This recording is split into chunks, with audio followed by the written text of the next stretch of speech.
Welcome to mang and brains. This is Shubha Kaushik और मैं लेकर आ गई हूं आप सबके लिए क्लास 9 कंप्यूटर एप्लीकेशंस के अंदर एक अनदर टॉपिक। जी हां, हम कर रहे हैं चैप्टर नंबर 10। जैसे कि आप सब जानते हैं चैप्टर नंबर 10 जिसका टाइटल है, जिसका शीर्षक है, शीर्षक कह सकते हैं या टाइटल कह सकते हैं या जो भी आपकी श्रद्धा हो, है ना। इसका शीर्षक है spreadsheet tool O Calc part 1। जी हाँ, ये टॉपिक हमारा बहुत अच्छे से चल रहा है, ये चैप्टर हमारा बहुत अच्छे से चल रहा है।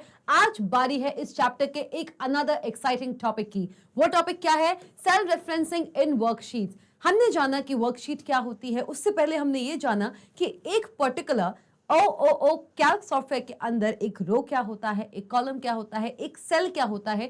और ऐसे करते करते धीरे धीरे हम जानते हैं कि एक वर्कशीट क्या है, वर्कबुक क्या है, फॉर्मूलाज क्या होते हैं, नंबर्स क्या हैं, अल्फाबेटिक कांस्टेंट्स क्या हैं। ये सारी चीजें हम जान चुके हैं।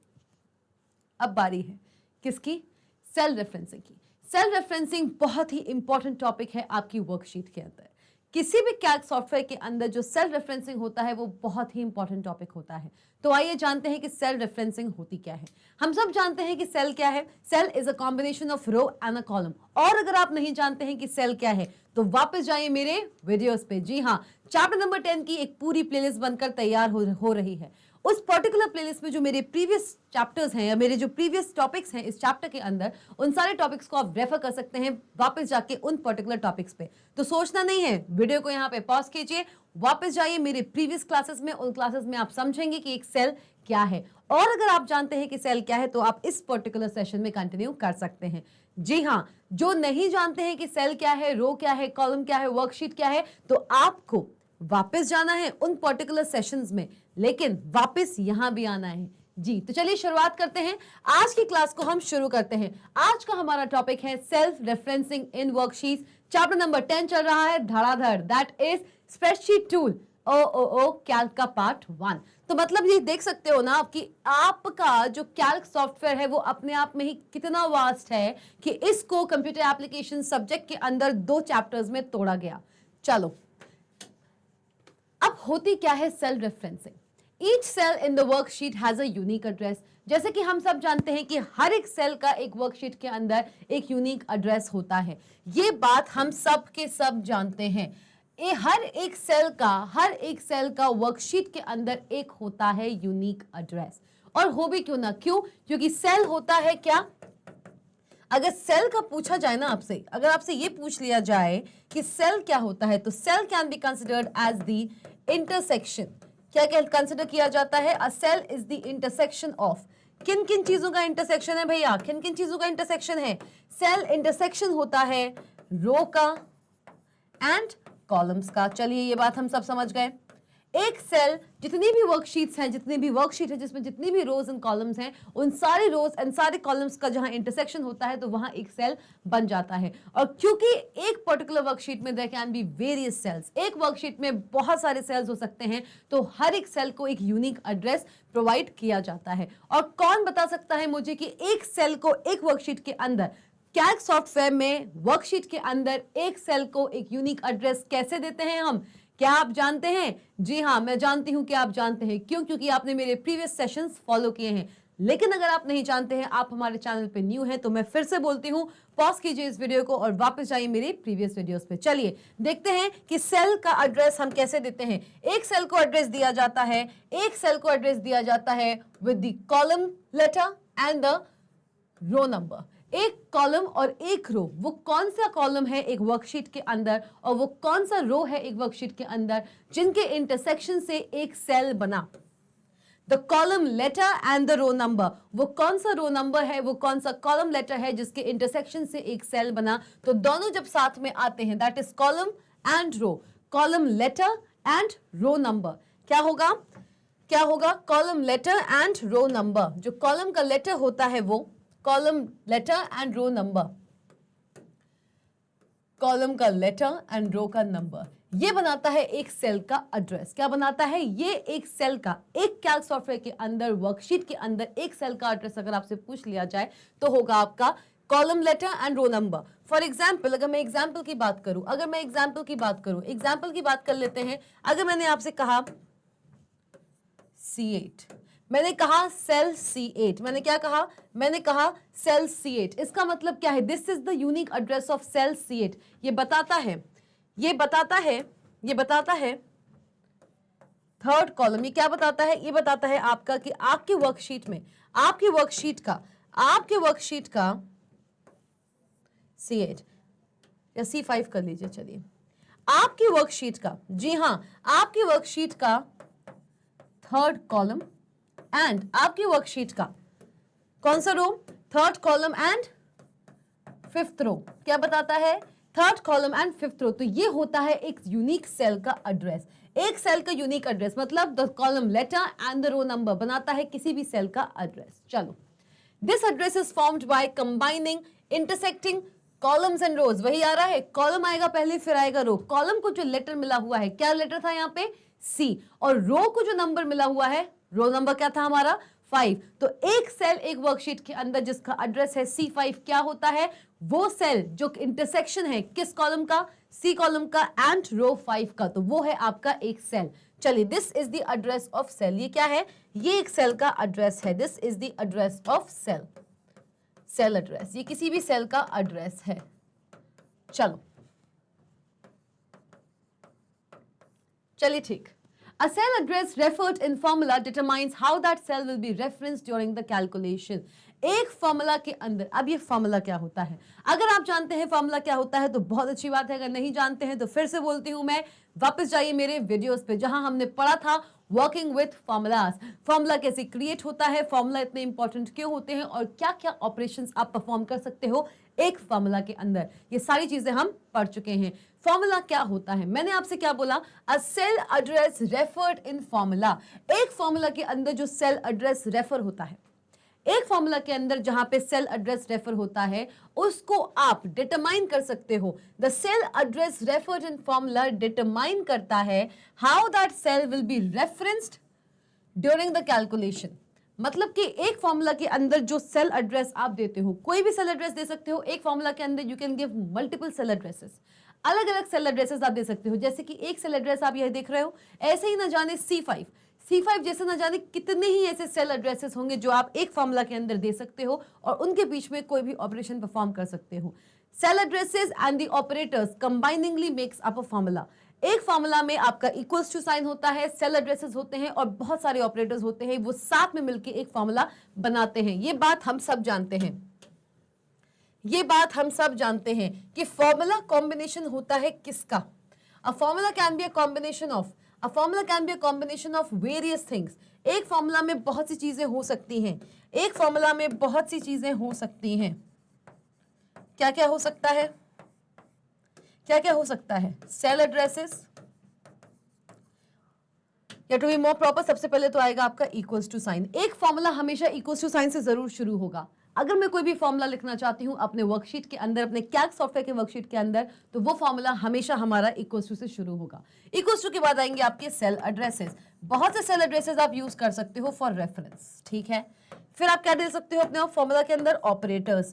आप फॉर्मूला के अंदर दे सकते हो बहुत सारे ऑपरेटर्स। एंड इसी के साथ साथ आप और क्या दे सकते हैं, आप दे सकते हैं, आप दे सकते हैं न्यूमेरिक कॉन्स्टेंट्स। जो हमारे न्यूमेरिक कॉन्स्टेंट्स होते हैं वो भी यहाँ पे आ सकते हैं।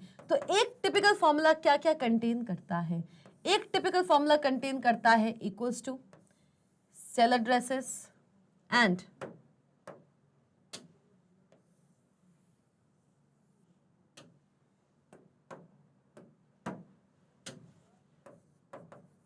चलिए, एक फॉर्मूला में होता है इक्वल्स टू, सेल एड्रेसेस हो सकते हैं। दिस इज मैंडेटरी, ये आपका मैंडेटरी है, ये आपका मैंडेटरी है। कोई भी फॉर्मूला अगर आप यूज करते हो, कोई भी फॉर्मूला आप चूज करते हो या बनाते हो, तो उसमें इसका होना बहुत ज्यादा जरूरी है। अगर आप कोई भी formula without equals to sign के शुरू करते हो तो वो formula will not be considered as a formula any more in the worksheet, it will be considered as a normal text in a cell.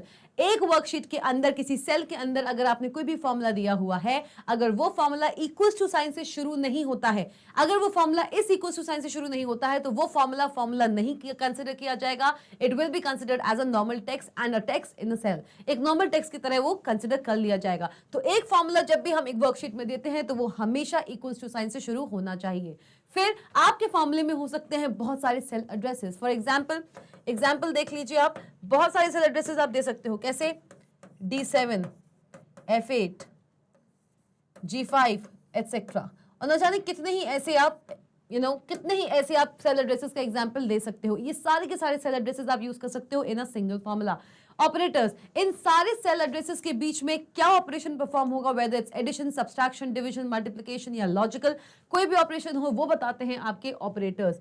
फिर आप एक फॉर्मूला में दे सकते हो क्या, आप एक फॉर्मूला में दे सकते हो न्यूमेरिक कांस्टेंट्स भी, मतलब कि आप एक फॉर्मूला ऐसे भी लिख सकते हो, आप एक फॉर्मूला ऐसे भी लिख सकते हो। मैंने अगर यहां पे लिख दिया, चलिए मैंने यहां पे लिख दिया इक्वल्स टू F8, ओके। फिर मैंने यहां पे दिया है ऑपरेटर दिस मल्टीप्लिकेशन, ठीक है, और फिर मैंने लिख दिया 20। सो this is also a formula. आप एक फॉर्मूला के अंदर देखिए इक्वल्स टू साइन दे रहे हो, F8 एक सेल एड्रेस है, मल्टीप्लिकेशन एक ऑपरेटर है, और उसी के साथ आता है एक न्यूमेरिक कांस्टेंट। आप एक सेल एड्रेस पे स्टोर्ड डेटा वैल्यू को मल्टीप्लाई या कुछ भी ऑपरेट करा सकते हो, कोई भी ऑपरेशन परफॉर्म करा सकते हो on the data stored on a given cell with a numeric constant. एक न्यूमेरिक कांस्टेंट को भी आप यूज कर सकते हो एक फॉर्मूला के अंदर। अब एक बात समझिए, हमने फॉर्मूला जान लिया कि फॉर्मूला क्या होता है एक सेल के अंदर, a cell address referred in the formula. एक फॉर्मूला के अंदर जो सेल एड्रेस हम रेफर करते हैं, इस एक फॉर्मूला के अंदर जो सेल एड्रेस हम रेफर करते हैं वो डिटरमाइन करता है how that cell will be referenced during the calculation. किस तरीके से ये जो सेल है वो रेफरेंस देगा, वो रेफर करेगा कैलकुलेशन के वक्त। अब ये कैसे होता है, चलिए जाने। कंफ्यूज होने की बिल्कुल जरूरत नहीं है। अगर ये लाइन आपको समझ में नहीं आई है कोई दिक्कत नहीं, क्योंकि अब हम बढ़ रहे हैं सेल रेफरेंसिंग के दौर में। चलिए, A cell address referred in the formula, एक फॉर्मूला के अंदर जो भी सेल एड्रेस होता है वो डिटरमाइन करता है कि रेफरेंसिंग कैसे देगा वो। It determines how that cell will be. A cell address referred in the formula determines how that cell will be referenced during the calculation. जिस सेल के अंदर मैं फॉर्मूला देती हूँ और उस फॉर्मूला के अंदर जो मैं सेल एड्रेस देती हूँ वो डिटरमाइन करेगा कि जिस सेल के अंदर मैंने वो सेल एड्रेस दिया है वो कैसे आगे कैलकुलेशन में रेफरेंस किया जाएगा। चलिए देखते हैं। There are 3 cell referencing systems in a worksheet. एक वर्कशीट के अंदर 3 cell referencing styles होती हैं। एक टिपिकल वर्कशीट के अंदर there are 3 cell referencing styles. कौन कौन सी? सबसे पहला आता है आपका relative referencing, absolute referencing and mixed referencing. एक टिपिकल कैल्क सॉफ्टवेयर के अंदर जो वर्कशीट होती है उसमें होती हैं 3 types of referencing, relative referencing, mixed referencing, no, relative referencing, absolute referencing and mixed referencing. एक सीक्वेंस में चलता है, आप चाहें तो उनको आगे पीछे बोल सकते हैं, but I will strongly suggest कि आप इन सारी की सारी रेफरेंसिंग को इसी ऑर्डर में बोलिए, क्योंकि एक रेफरेंसिंग दूसरे रेफरेंसिंग से इंटर रिलेटेड है। क्या है? all the references given here, all the references which are given here, जितने भी references यहाँ दिए हुए हैं ना, ये आपस में कैसे हैं? ये आपस में हैं इंटररिलेटेड। कैसे हैं? ये आपस में हैं इंटररिलेटेड। जी हाँ, तभी जो इसका ऑर्डर दिया हुआ है that is relative referencing, absolute referencing and mixed referencing. इसको इसी तरीके से ध्यान रखिएगा। आप चाहें तो इसको आगे पीछे बोल लीजिए, लेकिन I will strongly suggest, being your educator, being your mentor, I will say इसको इसी सीक्वेंस में याद रखिए तो बेहतर होगा, क्योंकि ये आपस में इंटर रिलेटेड हैं। जैसे कि आप देख सकते हो, relative cell reference, absolute cell reference and mixed cell reference, 1 type, 2 type and 3 types. चलिए सॉरी, अब हम बात करते हैं किसकी? सबसे पहली सेल रेफरेंसिंग की, and that is relative referencing. कैसी रेफरेंसिंग? Relative referencing. अब रिलेटिव रेफरेंसिंग करता क्या है, चलिए जाने। It is the cell references and ranges that are based upon their position relative to the cell containing the formula. क्या बोलता है ये? It is the cell references and the ranges. क्या होते हैं? वो सेल रेफरेंसेस या वो रेंजेस जो क्या करते हैं, that are based upon their position relative to the cell containing the formula. एक सेल, समझो, एक सेल जो एक फॉर्मूला रखता है, समझना, एक सेल जो एक फॉर्मूला रखता है, ठीक है, वो सेल जो एक फॉर्मूला रखता है, चलो ये बना लिया मैंने वो सेल। क्या बनाया? मैंने वो सेल बनाया जो कि एक फॉर्मूला रखता है। सपोज मैंने कर दिया C6 प्लस D6, ये मेरा एक फॉर्मूला है। ये मेरा एक फॉर्मूला है, ये एक सेल है जिसके अंदर मैंने ये फॉर्मूला लिख दिया है, ठीक है। So it is the cell references and ranges that are based upon their position relative to the cell containing the formula. Here on the right, जैसे यहाँ पे देखिए E6 क्या लेके चल रहा है, E6 क्या लेके चल रहा है, E6 में क्या आ रहा है, E6 में आ रहा है ये। चलो इस चीज को अच्छे से समझो। इसका अगर मैं आपको टेक्स्ट बताने बैठूंगी तो थोड़ा सा कंफ्यूजन होगा। मैं इसका ना आपको प्रैक्टिकल वर्किंग बताती हूँ कि रिलेटिव रेफरेंसिंग एक्चुअल में होती क्या है। समझिए, हम ये एग्जाम्पल देख चुके हैं, जी हाँ, ये एग्जाम्पल हम अपने प्रीवियस जो हमारे टॉपिक्स थे वर्किंग विद फॉर्मूलाज उसमें भी देख चुके हैं, तो ये क्वाइट इजी होगा आपके लिए रेफर करना। समझिए, ये आपका सेल वैल्यू है, ये कौन सा सेल है, कौन सा सेल है, पहली बात तो ये बताइए, दिस इज E6। चलिए ठीक, ये है आपका E6 सेल। ये कौन सा सेल है, E एंड 6 सेल। ये है आपका E सेल एंड 6 सेल। चलो ठीक है, E6 हो गया। E6 के अंदर हो क्या रहा है, क्या हो रहा है इस E6 के अंदर? E6 के अंदर ये 100 कैसे आया? 100 ऐसे आया कि इन्होंने क्या किया, इन्होंने किया है ये, इन्होंने कहा कि चलो भैया E6 है, E6 के अंदर मैंने एक फॉर्मूला दिया है क्या, कि भैया C6 मतलब कि ये C6 मतलब कि 20, क्या दिया हुआ है ये 20। C6 कर दीजिए किसके साथ, C6 कर दीजिए किसके साथ, C6 को इंटू कर दीजिए, क्या कर दीजिए, C6 को इंटू कर दीजिए किसके साथ, C6 को इंटू कीजिए D6 के साथ, किसके साथ, D6 के साथ। D6 में क्या है 5, D6 में क्या दिया हुआ है, D6 में दिया हुआ है 5। तो C6 की जो वैल्यू है दैट इज 20, उसका इंटू होगा D6 की वैल्यू के साथ, मतलब 5। चलो ठीक, ये भी हमने करके देख लिया, ओके चलो ठीक है, ये कर लिया हमने।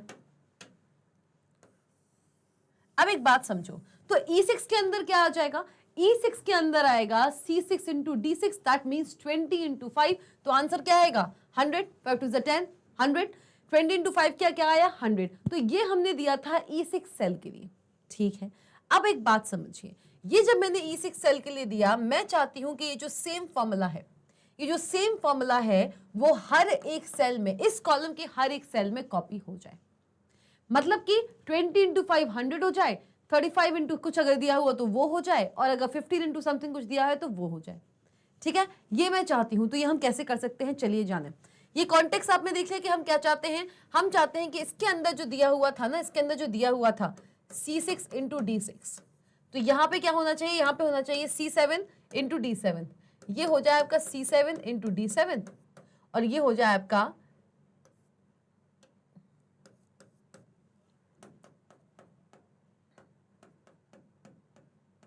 चलिए क्या होना चाहिए, ये होना चाहिए आपका C7 इंटू D7, और ये होना चाहिए आपका C8 इंटू D8। चलिए, तो क्या क्या होना चाहिए, ये होना चाहिए, ये हो गया आपका ये, ठीक है। ये चीज समझ आ गई। अब ये कैसे होगा, E6 पे आ गया C6 इंटू D6, अब E6 पे अगर ये आया है तो E7 पे आना चाहिए ये, और E8 पे आना चाहिए ये। चलिए, C7 into D7 and C8 into D8। ये करने का एक तरीका है, एक मैनुअल तरीका है। आपको क्या करना है, आपको सिंपली, आपने यहाँ पे जो equals to C6 into D6 किया है, आप जाइए E7 पर, और वहां पे लिखिए क्या, मैनुअली कीजिए, क्या कीजिए, मैनुअली ये काम कीजिए। आप जाएंगे E7 सेल पे मतलब इस सेल में आप जाइए, और इस सेल में आप लिखिए equals to C7 into D7। एक तरीका है ये, ठीक है। E7 में आपने कर दिया। अब जाइए आप कहाँ पे, अब जाइए आप E8 में, कहाँ जाना है आपको, अब जाइए आप E8 में। E8 में आप क्या करेंगे, इस सेल के अंदर, E8 है ये E8 है कि नहीं है, E8 है, हाँ जी E8 है। E8 के अंदर आप जाइए, E8 के अंदर आप क्या करेंगे, E8 के अंदर आप क्या करने वाले हैं, E8 के अंदर आप क्या करने वाले हैं, E8 के अंदर आप लिखेंगे E8 इज इक्वल्स टू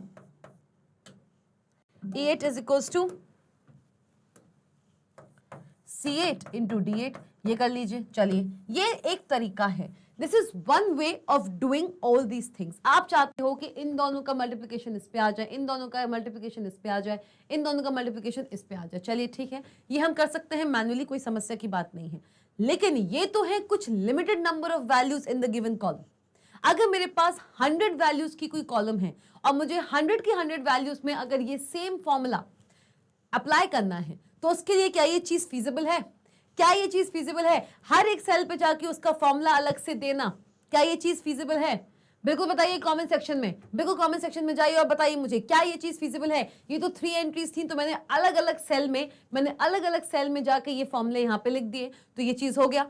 लेकिन अगर मुझे 100 वैल्यूज दी हुई हो, इफ देयर आर 100 रोज दी हुई हो, मुझे 100 की 100 रोज के लिए इस पर्टिकुलर कॉलम के अंदर जितने 100 सेल्स हैं, अगर 100 रोज दी हुई है मतलब 100 सेल्स दिए हुए हैं, और 100 के 100 सेल्स के अंदर मुझे ये फॉर्मूलाज लिखने हैं, तो क्या ये चीज फिजिबल है? हाँ या ना, जल्दी बताइए, यस और नो। बिल्कुल नहीं, ये चीज बिल्कुल फिजिबल नहीं है। वहीं आती है आपका एक कॉन्सेप्ट जिसको हम बोलते हैं रिलेटिव रेफरेंसिंग। अब रिलेटिव रेफरेंसिंग कैसे होता है, क्या करता है, चलिए जानते हैं।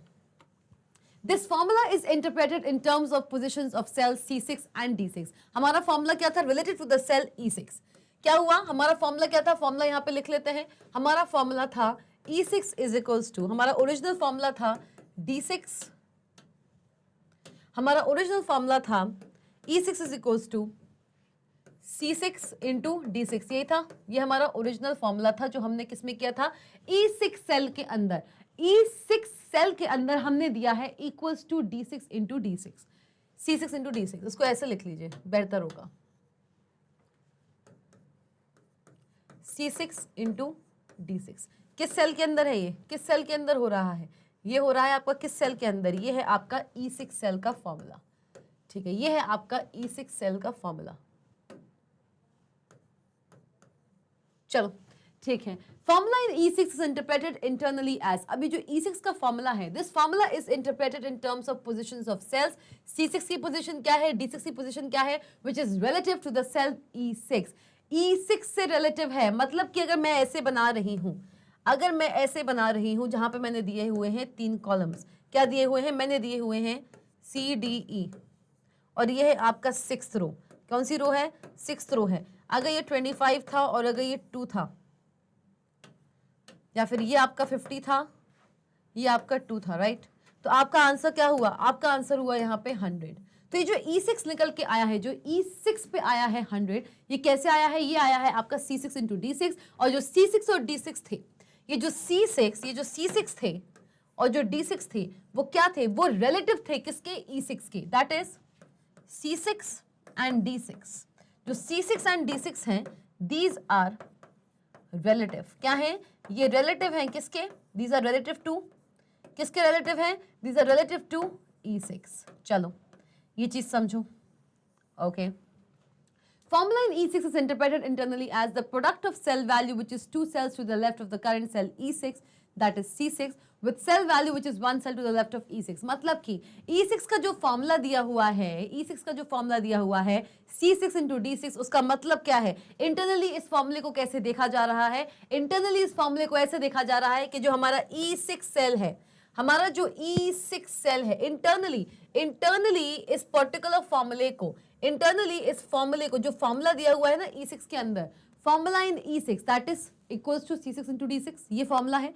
ये जो फॉर्मूला है, ये इंटरनली कैसे इंटरप्रेट हो रहा है कि भैया E6 सेल के 2 लेफ्ट पे, E6 सेल के 2 लेफ्ट पे जो सेल है, the product of cell value which is 2 cells to the left, as E6 cell के 2 cells to the left, E6 cell के 2 cells to the left उसका, और E6 सेल के 1 cell to the left उसका product आप निकालिए। E6 के अंदर जो फॉर्मूला है वो ये बताता है कि E6 सेल के लेफ्ट में जो दूसरा सेकंड लेफ्ट, E6 सेल के सेकंड लेफ्ट में जो फॉर्मूला, जो आपका सेल एड्रेस दिया हुआ है वो, और E6 सेल के 1 लेफ्ट में जो सेल एड्रेस दिया हुआ है वो, उनके बीच प्रोडक्ट हो रहा है, और उनका जो प्रोडक्ट है वो E6 सेल की वैल्यू है। इस तरीके से ये इंटरप्रेट हो रहा है। चलिए ठीक, एनी डाउट्स एनीवन? बिल्कुल पूछ सकते हैं। The referencing techniques differ when a formula is copied. When a formula is copied, then its interpretation gets copied. क्या होता है? अब समझिए। Formula E6 is equals to C6 into D6 on the E7 and E8. Then product of cell value 2 cells to the left of the current cell with the cell value 1 cell to the left of the current cell is copied. क्या हुआ? मतलब ये हुआ, ये आपका formula था। देखो confuse मत होना, इसकी जो लैंग्वेज है थोड़ी सी कंफ्यूज कर सकती है आपको, कोई इशू नहीं है।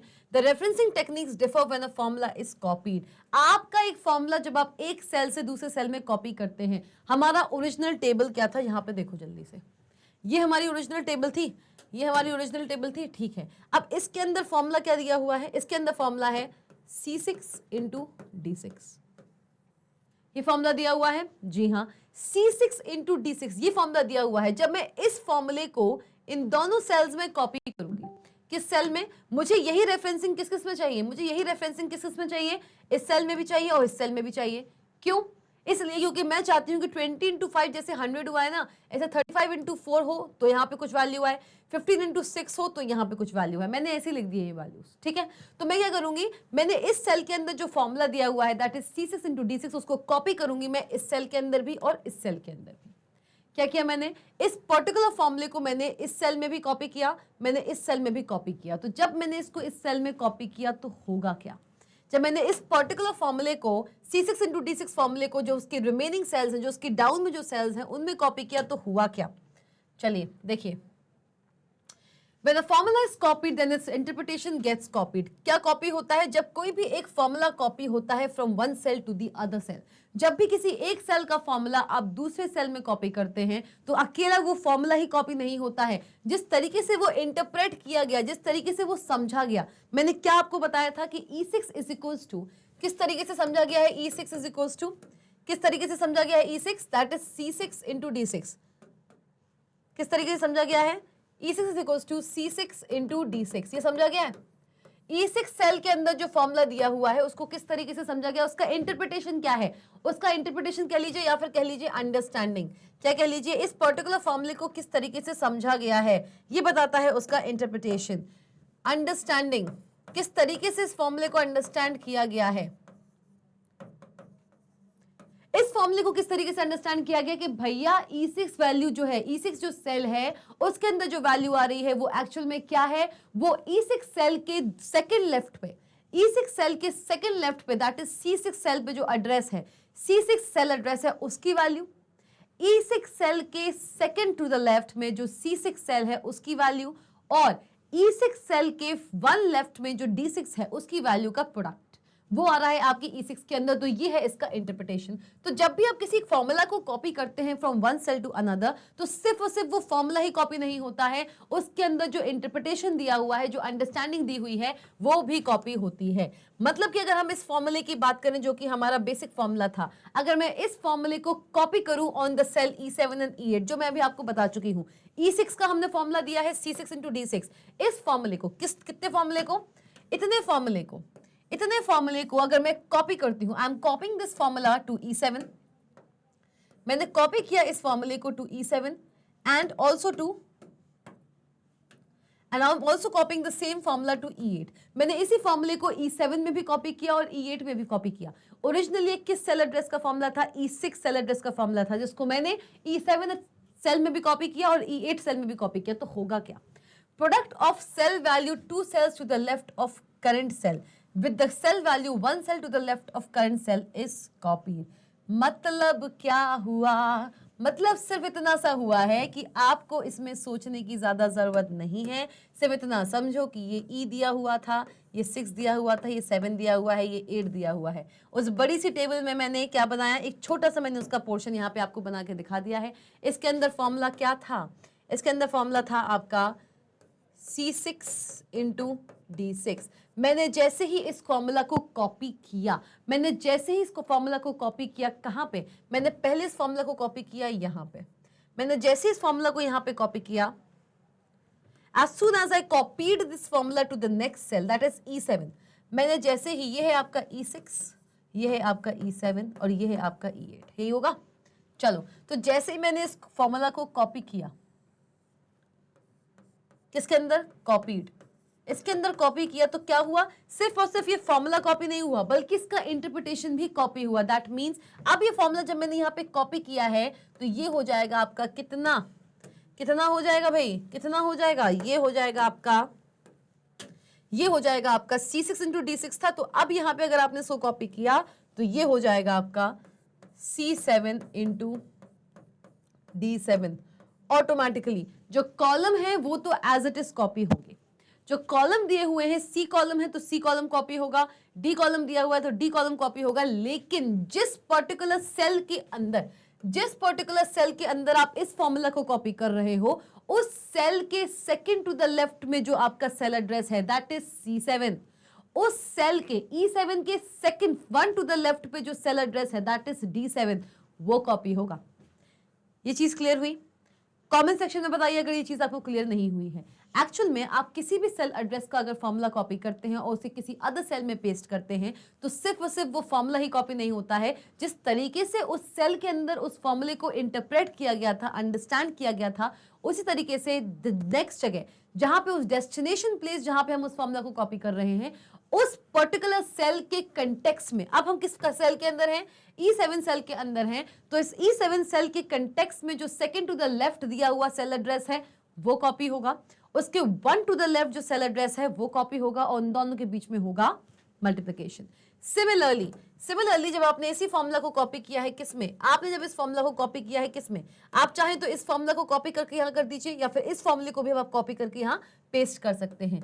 आपने जब इस फॉर्मूले को कॉपी किया है, आप चाहे ये फॉर्मूला कॉपी कीजिए और यहाँ पे पेस्ट कीजिए, या फिर आप ये फॉर्मूला भी आप कॉपी करके यहाँ पे पेस्ट कर सकते हैं।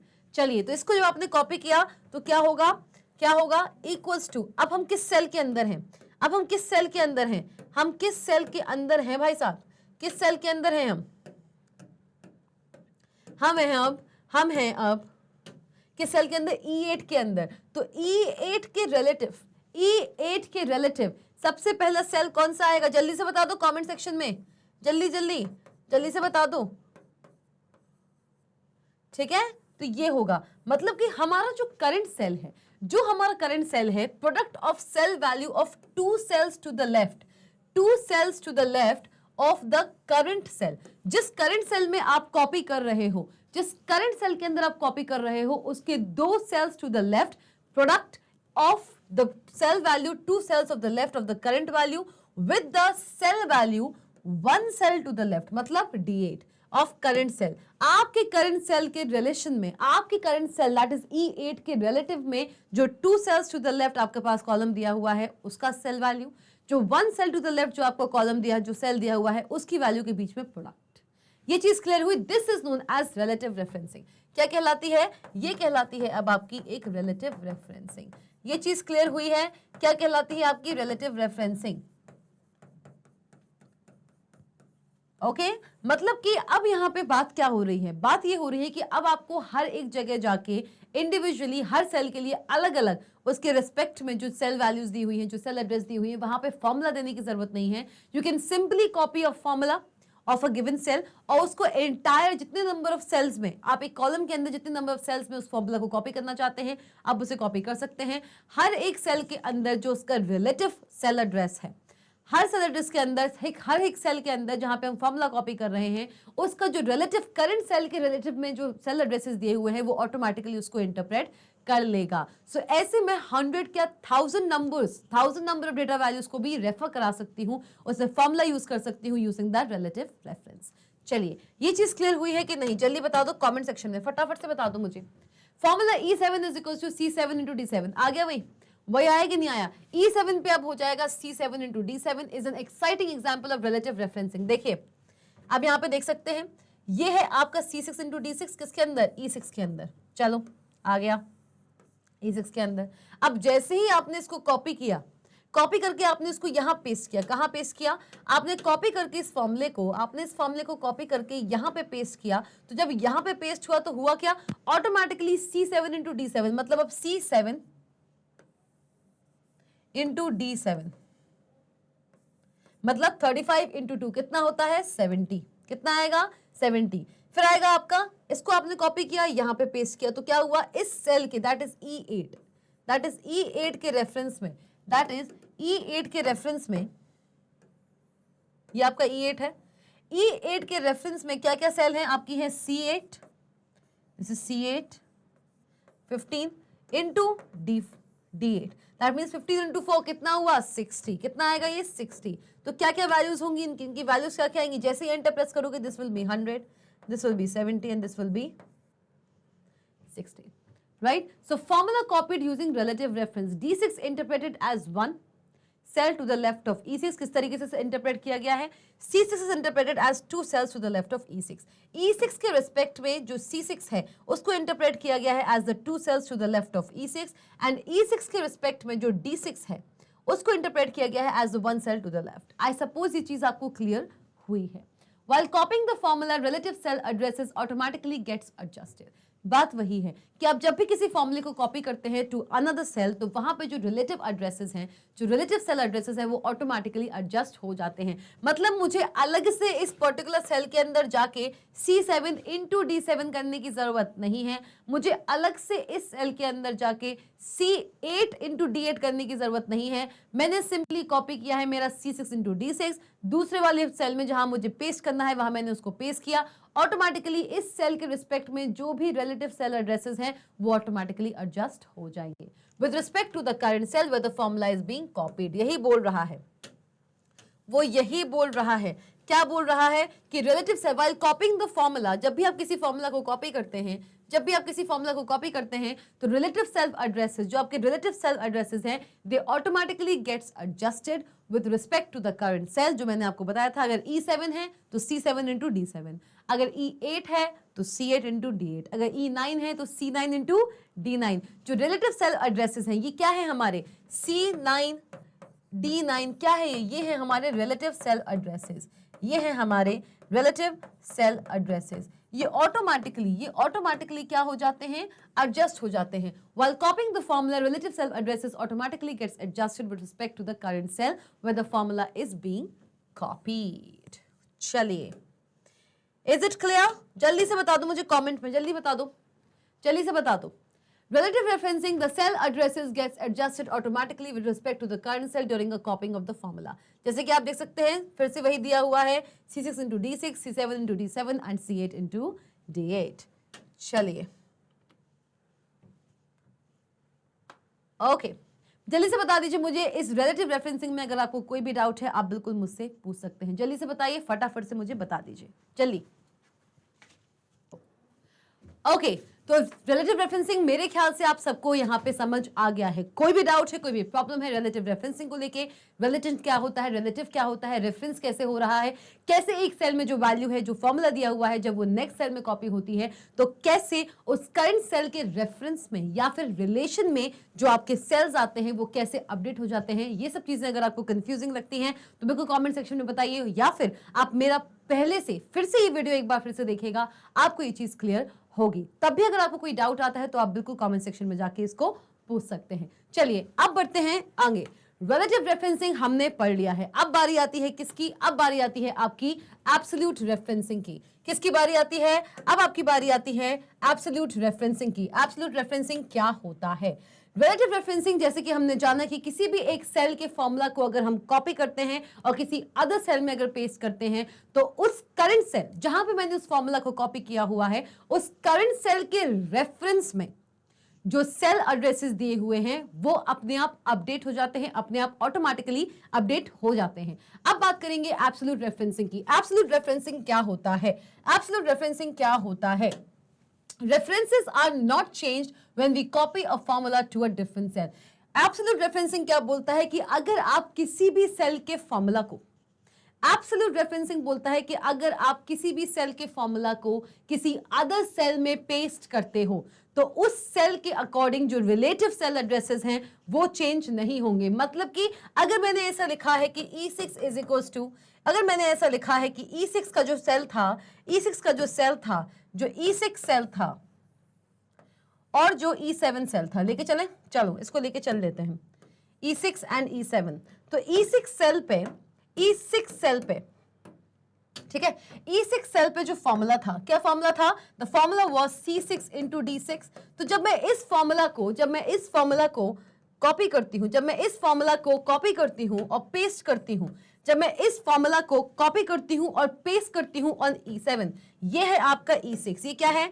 ये है आपका E6 सेल और ये है आपका E7 सेल. तो जब मैं इस फॉर्मूला को, समझिए, जब मैं इस फॉर्मूला को कॉपी करके पेस्ट करती हूं इन द सेल E7, जब मैं इस पर्टिकुलर फॉर्मूला को कॉपी करके पेस्ट करती हूं कहां, E7 के अंदर, तो ये फॉर्मूला कैसा हो जाता है, ये फॉर्मूला हो जाता है C7 इंटू D7 ऑटोमेटिकली, ये बात हम सब जानते हैं automatically because of relative referencing. Relative referencing के देखते हुए, रिलेटिव रेफरेंसिंग को देखते हुए ऑटोमेटिकली क्या होता है, C7 और D7 अपने आप चेंज हो जाते हैं, अपडेट हो जाते हैं। ये जो फिनोमिनन है इसको बोलते हैं रिलेटिव रेफरेंस। लेकिन हम बात कर रहे हैं एब्सोल्यूट रेफरेंसिंग की। एब्सोल्यूट रेफरेंसिंग क्या बोलता है, that references are not change. जो रेफरेंसेस हैं, जो रेफरेंसेस सेल एड्रेसेस हैं, वो चेंज नहीं होते हैं। The references are not changed when we copy a formula to a different cell.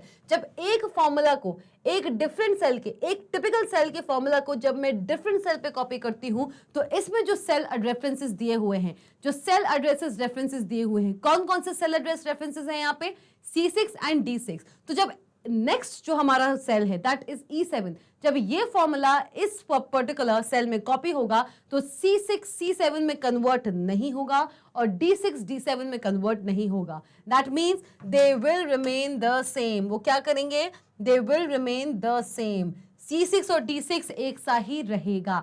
इस टाइप की रेफरेंसिंग को आप क्या बोलते हो, इस टाइप की रेफरेंसिंग को आप बोलते हो absolute referencing. The references are not changed when we copy a formula to a different cell.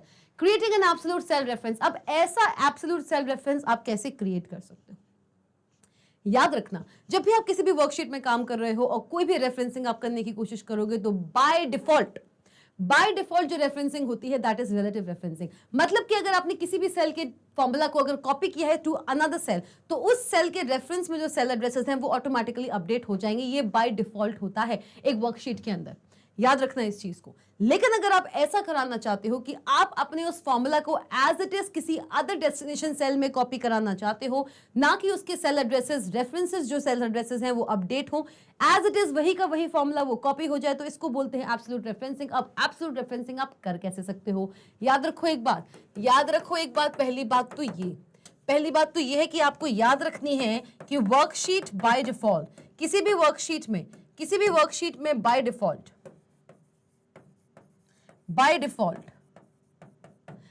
कह लीजिए या फिर कह लीजिए कि जो रिलेटिव रेफरेंसिंग होती है वो कैसी होती है एक वर्कशीट के अंदर, जो रिलेटिव रेफरेंसिंग होती है वो कैसी होती है एक वर्कशीट के अंदर, वो बाय डिफॉल्ट होती है। मतलब कि जब आप किसी भी सेल का फॉर्मूला किसी अदर सेल में कॉपी करेंगे तो उस सेल के अंदर, उस सेल के रिस्पेक्ट में, जो डेस्टिनेशन सेल है जहां पे हमने फॉर्मूला को कॉपी किया है, उस डेस्टिनेशन सेल के रिस्पेक्ट में जो इंटरप्रिटेशन सेल एड्रेसेस हैं, जो इंटरप्रेटेड सेल एड्रेसेस हैं, वो ऑटोमेटिकली अपडेट हो जाते हैं रिलेटिव रेफरेंसिंग में। लेकिन अगर आप एब्सोल्यूट रेफरेंसिंग करना चाहते हो तो उसके लिए आप क्या करेंगे, आप चाहते हो एब्सोल्यूट रेफरेंसिंग करना, एब्सोल्यूट सेल रेफरेंस करना, तो आपको करना है एक काम, पुट अ डॉलर साइन। कौन सा साइन आप क्या करोगे, आप कौन सा साइन यहां पे पुट करोगे, you will put a dollar sign. Just put a dollar sign, just put a dollar sign before the parts of the formula, that is column and row, that you want to keep absolute। आपको apply करना है एक dollar sign. Keyboard पे दिखता है dollar sign, जल्दी बताओ कौन से नंबर के ऊपर डॉलर साइन होता है, 3rd या 4th या 5th, जल्दी से कमेंट सेक्शन में मुझे बताइए। कीबोर्ड में वो कौन सी की होती है जिस पे शिफ्ट दबाने से, शिफ्ट एंड उस की को दबाने से आप पा सकते हो dollar sign on your worksheet. Keyboard में वो कौन सी की होती है, जहां पे आपको मिलता है to insert a dollar sign, जल्दी से कमेंट सेक्शन में मुझे बता दीजिए, जल्दी से बताइए। हाँ जी, तो मैं बात कर रही हूं आपके डॉलर साइन की। आप जिस भी सेल एड्रेस को, चाहे उसके कॉलम को, चाहे उसके रो को, एक सेल एड्रेस है जो कि डिनोट करता है एक कॉलम और एक रो, राइट, एक कॉलम लेटर और एक रो नंबर, ठीक है। अब एक सेल के अंदर अगर आप, बेसिक एम हमारा क्या है, बेसिक एम हमारा ये है कि ये जो कॉपीड फॉर्मूला है ना, ये जो कॉपीड फॉर्मूला है, डेस्टिनेशन सेल में भी सेम टू सेम फॉर्मूला वही का वही कॉपी हो जाए, ये हम चाहते हैं। चलिए ठीक है, चाहते हैं तो इसमें हम क्या करेंगे, इसमें हम एक चीज करेंगे, हम डॉलर साइन लगाएंगे किसके आगे, हम डॉलर साइन लगाएंगे एक पर्टिकुलर सेल एड्रेस। अगर ये सेल एड्रेस दिया हुआ है C6, क्या दिया हुआ है C6, तो C6 में से वो कॉलम लेटर या वो रो लेटर जिसको आप फिक्स करना चाहते हो, क्या करना चाहते हो, फिक्स करना चाहते हो, उसके आगे लगा दोगे आप क्या, उसके आगे आप लगा दोगे डॉलर साइन। क्या लगाओगे? Dollar sign. चलिए देखते हैं कैसे हो रहा है, बिल्कुल कंफ्यूज नहीं होना है। पुट अ डॉलर साइन, क्या करें आप? एक डॉलर साइन लीजिए, डॉलर साइन लगाइए किसके आगे? Parts of the formula column and row that you want to keep absolute, वो सेल एड्रेस का वो कॉलम या रो जिसको आप एब्सोल्यूट रखना चाहते हैं, जिसको आप फिक्स करना चाहते हैं कि नो मैटर एक फॉर्मूला में किसी भी पर्टिकुलर डेस्टिनेशन सेल पे लगा दूं, उस फॉर्मूले के अंदर जो ये सेल एड्रेस है, इस सेल एड्रेस का जो ये रो और ये कॉलम है, ये फिक्स होना चाहिए, ये चेंज नहीं होना चाहिए। हमारा बेसिक एम क्या था? हमारा बेसिक एम तो था यही तो एम था। क्या एम था हमारा एम था कि C6 into D6 as it is यहाँ पे कॉपी हो जाए। ये हो सकता है, या हम ये कर सकते हैं कि C6 तो चेंज हो जाए, C6 तो चेंज हो जाए, लेकिन D6 जो है वो कांस्टेंट रहे, D6 जो है वो कांस्टेंट रहे, C में वेरिएशन आ सकता है। तो मतलब कि आप अपने हिसाब से किसी एक सेल एड्रेस को या पूरे के पूरे फॉर्मूले में जितने भी सेल एड्रेसेस हैं उन सबको एब्सोल्यूट बना सकते हो, कांस्टेंट बना सकते हो। दैट मींस डजंट मैटर कि आप अपने फॉर्मूले को किसी भी सेल में कॉपी कर दो जाके या पेस्ट कर दो जाके, वो सेल उस पर्टिकुलर फॉर्मूले के जो रिलेटिव में जो सेल एड्रेसेस हैं उनको अपडेट नहीं करेगा। कैसे करेंगे? चलिए, the dollar sign before the parts of the formula column and row that you want to keep absolute. For instance अगर मैंने ये लिख दिया $C एंड $6, अब याद रखो ये जो डॉलर साइन है ना, ये एक फॉर्मूला का जो पार्ट है, ये जो फॉर्मूला है, क्या फॉर्मूला है? C6 into D6।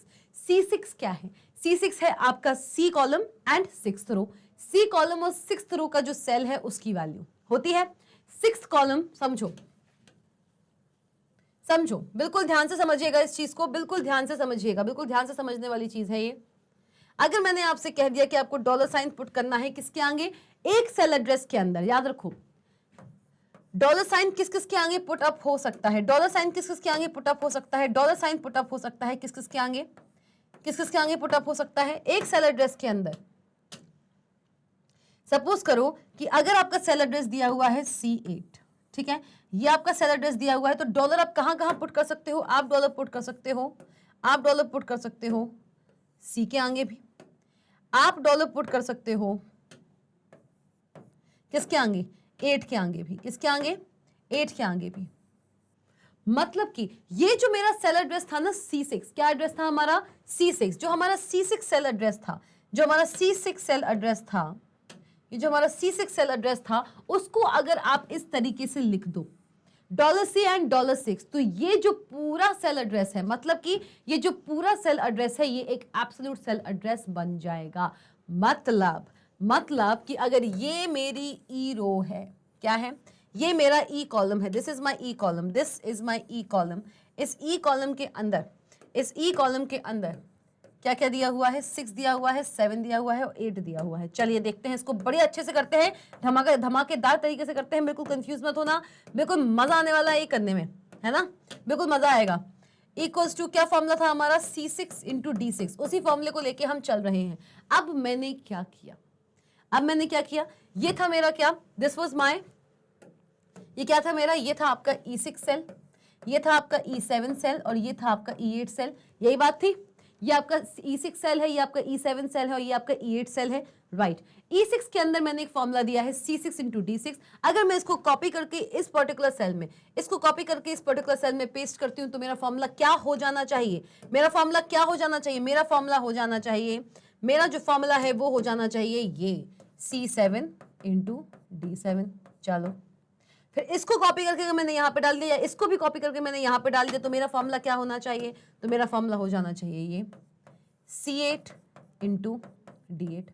ये होना चाहिए कि नहीं होना चाहिए? तो ये है आपका रिलेटिव रेफरेंसिंग। अब मुझे क्या करना है? मुझे C6 पे जो वैल्यू है, समझो C6 में जो वैल्यू है उसको मल्टीप्लाई कराना है विथ D7।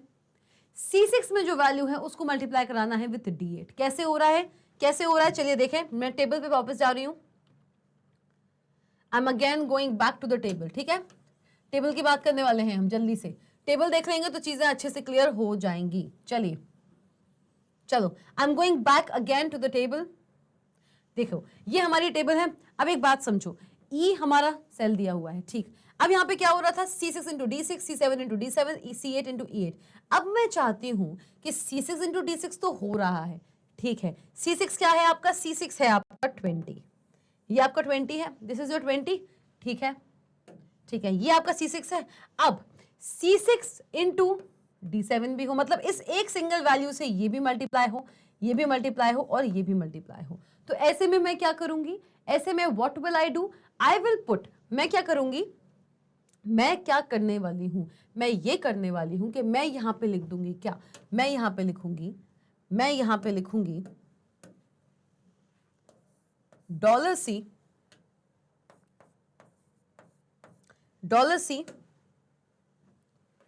एंड $6।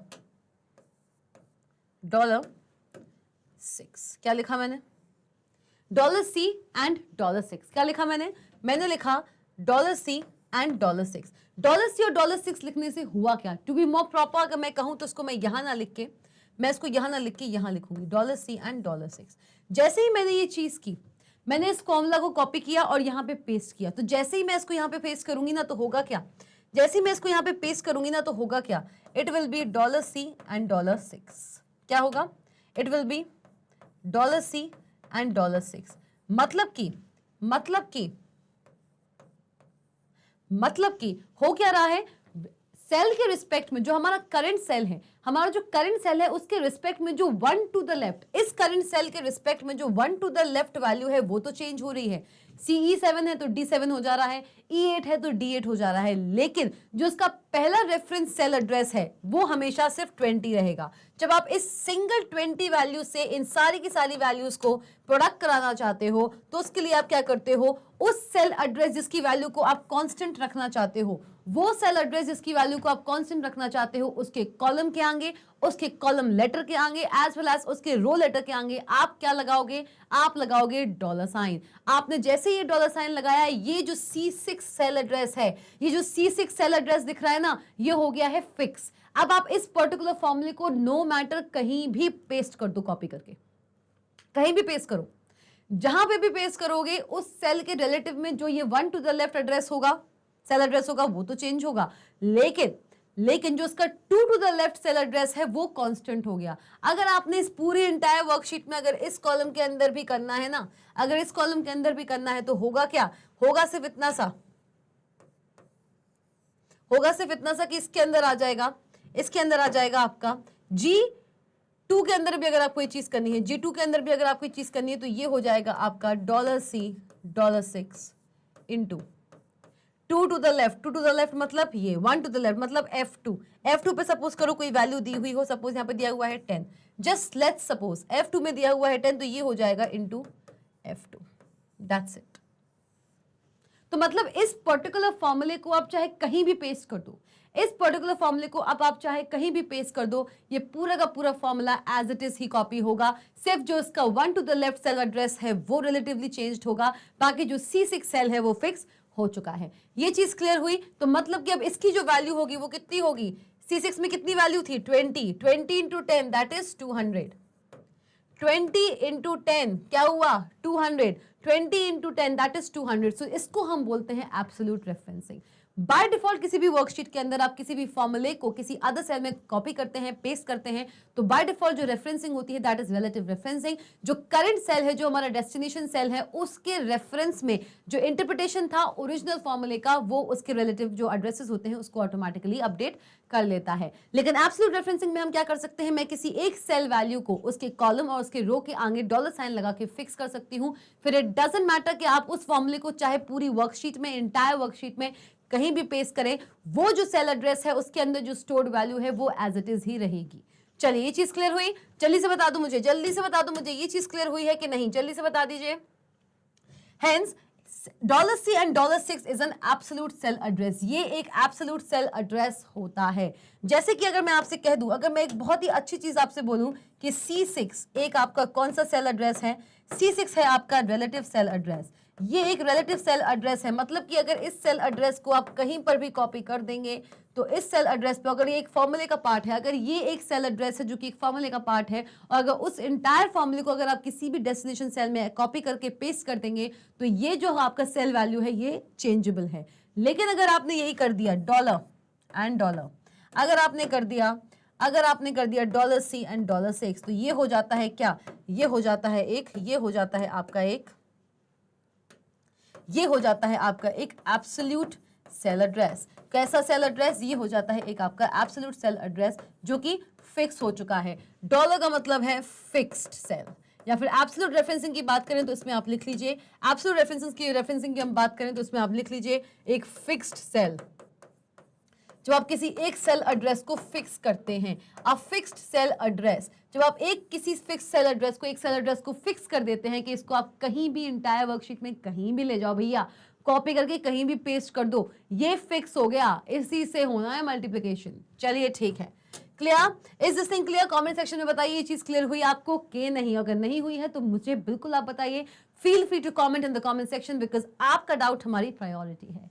चलिए, copy of formula containing absolute cell addresses, then क्या होगा? आपने अपने किसी फॉर्मूले को जिसमें एब्सोल्यूट सेल एड्रेसेस दिया हुआ है, मतलब कि यही फॉर्मूला ले लीजिए। क्या फॉर्मूला है आपका? वही हम फिर से कर देते हैं, दैट इज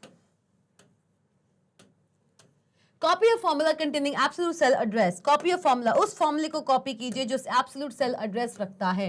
एंड क्या किया मैंने किया C and 6। फिर हमारा क्या था? फिर था हमारा इनटू, एंड फिर था हमारा D6। ये फॉर्मूला था, ये हमारा ओरिजिनल फॉर्मूला था। इस फॉर्मूले को आप कॉपी कीजिए, रिलेटिव सेल एड्रेसेस जो है वो अपडेट होंगे। मतलब कि इसको आप, ये था आपके E6 के अंदर, किसके अंदर था? ये था आपके E6 के अंदर, दिस वाज इनसाइड E6, ठीक है। अब अगर मैंने इसको कॉपी किया है किसमें? मैंने इसको कॉपी किया है किसके अंदर? E7 के अंदर। तो क्या हुआ? मैंने इसको जब कॉपी किया है E7 के अंदर तो क्या हुआ? इज इक्वल्स टू जो रिलेटिव सेल एड्रेसेस है, मतलब कि D6 एक हमारा रिलेटिव सेल एड्रेस है। ये जो रिलेटिव सेल एड्रेस है ये अपडेट होगा। मतलब क्या होगा? मतलब ये होगा आपका कि ये जो रिलेटिव सेल एड्रेस है वो अपडेट होगा। इसको हम कहाँ कॉपी कर रहे हैं? याद रखिए, मैं इसको कॉपी कर रही हूँ किस सेल के अंदर? मैं इसको कॉपी कर रही हूँ E7 के अंदर, ठीक है। मैं इसको कॉपी कर रही हूँ E7 के अंदर। तो जो रिलेटिव सेल एड्रेस था दैट मींस D6, वो हो गया D7। क्यों? क्योंकि रिलेटिव सेल एड्रेस जो होता है वो अपडेट होगा, लेकिन जो एब्सोल्यूट सेल एड्रेसेस है वो रहेगा सेम। क्या रहेगा? The absolute cell address will remain the same. तो क्या हुआ? What happened? हुआ ये कि डॉलर एंड डॉलर, और फिर आ जाएगा आपका क्या? फिर आएगा आपका रेड कलर, जी हाँ, और फिर आएगा आपका क्या? फिर आएगा आपका येलो कलर। मतलब कि जो रिलेटिव सेल एड्रेस था, जब आपने E6 सेल के अंदर जो फॉर्मूला दिया हुआ है उसको जब कॉपी किया आपने E7 के अंदर, तो E7 के अंदर जो रिलेटिव सेल एड्रेस था दैट इज D6 था हमारा रिलेटिव सेल एड्रेस, वो अपडेट हुआ, जो कि होता है। लेकिन जो इसका एब्सोल्यूट सेल एड्रेस था, जिसको मैंने डॉलर के साइन की हेल्प से एब्सोल्यूट बना दिया था, वो एज इट इज ही रहेगा। चीज क्लियर हुई? जी हाँ, बिल्कुल चीज क्लियर हो चुकी है। चलो, consider E6 is equal to C6 into D। चलिए, यहाँ पे इन्होंने क्या किया देखिए। अच्छा, एक चीज और समझिए, ये मैंडेटरी नहीं है कि किसी फॉर्मूला के अंदर अगर एक से ज्यादा सेल एड्रेसेस दिए हुए हों तो इनमें से किसी एक सेल एड्रेस को ही आप एब्सोल्यूट बना सकते हो। नहीं, आप चाहे तो एंटायर फॉर्मूले में जितनी भी सेल एड्रेसेस दिए हुए हों उन सारे सेल एड्रेसेस को एब्सोल्यूट बना सकते हैं। मतलब कि ये same E6 can be written as, इस सेम E6 को आप ऐसे भी कर सकते थे, इस सेम E6 को आप ऐसे भी कर सकते थे, dollar into dollar and dollar. इस सेम एड्रेस को आप ऐसे भी कर सकते थे। जरूरी नहीं है कि सिर्फ आप C6 को ही यहां पे फिक्स करेंगे, आप चाहें तो D6 को भी फिक्स कर सकते हो, या फिर आप दोनों को भी फिक्स कर सकते हो। ये भी एक एब्सोल्यूट एड्रेस है। इट इज नॉट मैंडेटरी और हार्ड एंड फास्ट रूल नहीं है कि किसी एक सेल एड्रेस के अंदर अगर आपने एक फॉर्मूला दिया हुआ है तो उस फॉर्मूले का केवल एक या एक से ज्यादा सेल एड्रेसेस ही या एक सेल एड्रेस ही हम एब्सोल्यूट बना सकते हैं। नहीं, आप एंटायर फॉर्मूले में जितनी भी सेल एड्रेसेस दिए हुए हो उन सबको भी एब्सोल्यूट बना सकते हो। जैसे कि आप यहां देख सकते हैं, अभी तक हम C6 को एब्सोल्यूट बना रहे थे, इन्होंने यहाँ पे D6 को एब्सोल्यूट बना दिया है। चलिए, कोई बात नहीं, ऑल्सो पॉसिबल, ये भी पॉसिबल है कि आप इसको ऐसे लिख सकें। Consider E6 is equal to C6 into $D$6 no matter wherever you copy the formula. अब आपने अगर इस फॉर्मूले को इट डजंट मैटर कि आप इस फॉर्मूले को कहीं भी कॉपी करें, अब ये मायने नहीं रखता कि आप इस फॉर्मूले को कहीं भी कॉपी करें, relative cell address that is C6, यहां पे रिलेटिव सेल एड्रेस कौन सा है? C6 है। अभी तक हम C6 को एब्सोल्यूट बना रहे थे, लेकिन अब इस फॉर्मूले के अंदर जो रिलेटिव है वो है C6 और एब्सोल्यूट है वो है D6।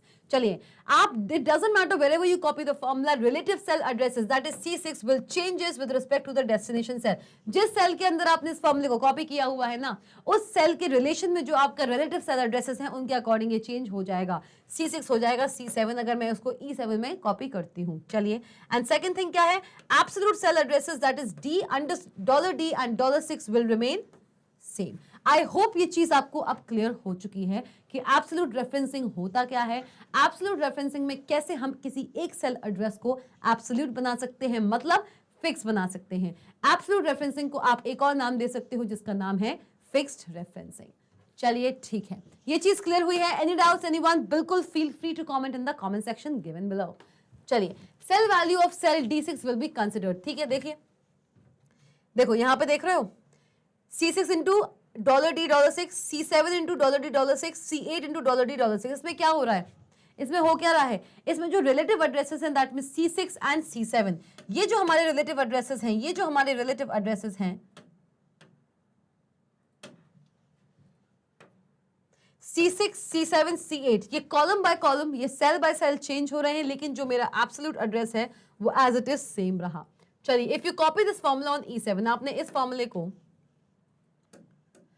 इस फॉर्मूले को जब कॉपी किया E7 के अंदर, किसके अंदर कॉपी किया आपने, जब इस फॉर्मूले को आपने जब इस पर्टिकुलर फॉर्मूले को कॉपी किया इसके अंदर, तो हुआ क्या, C7 आपका चेंज हुआ, जो कि एक रिलेटिव एड्रेस था, ये एक रिलेटिव एड्रेस है, ये एक रिलेटिव एड्रेस है, ये एक रिलेटिव एड्रेस है, रिलेटिव सेल एड्रेस है, और ये मेरा ऑन दी अदर हैंड, ये जो मेरा है, ये है आपका कौन सा, ये है आपका कौन सा, ये है आपका एब्सोल्यूट सेल एड्रेस।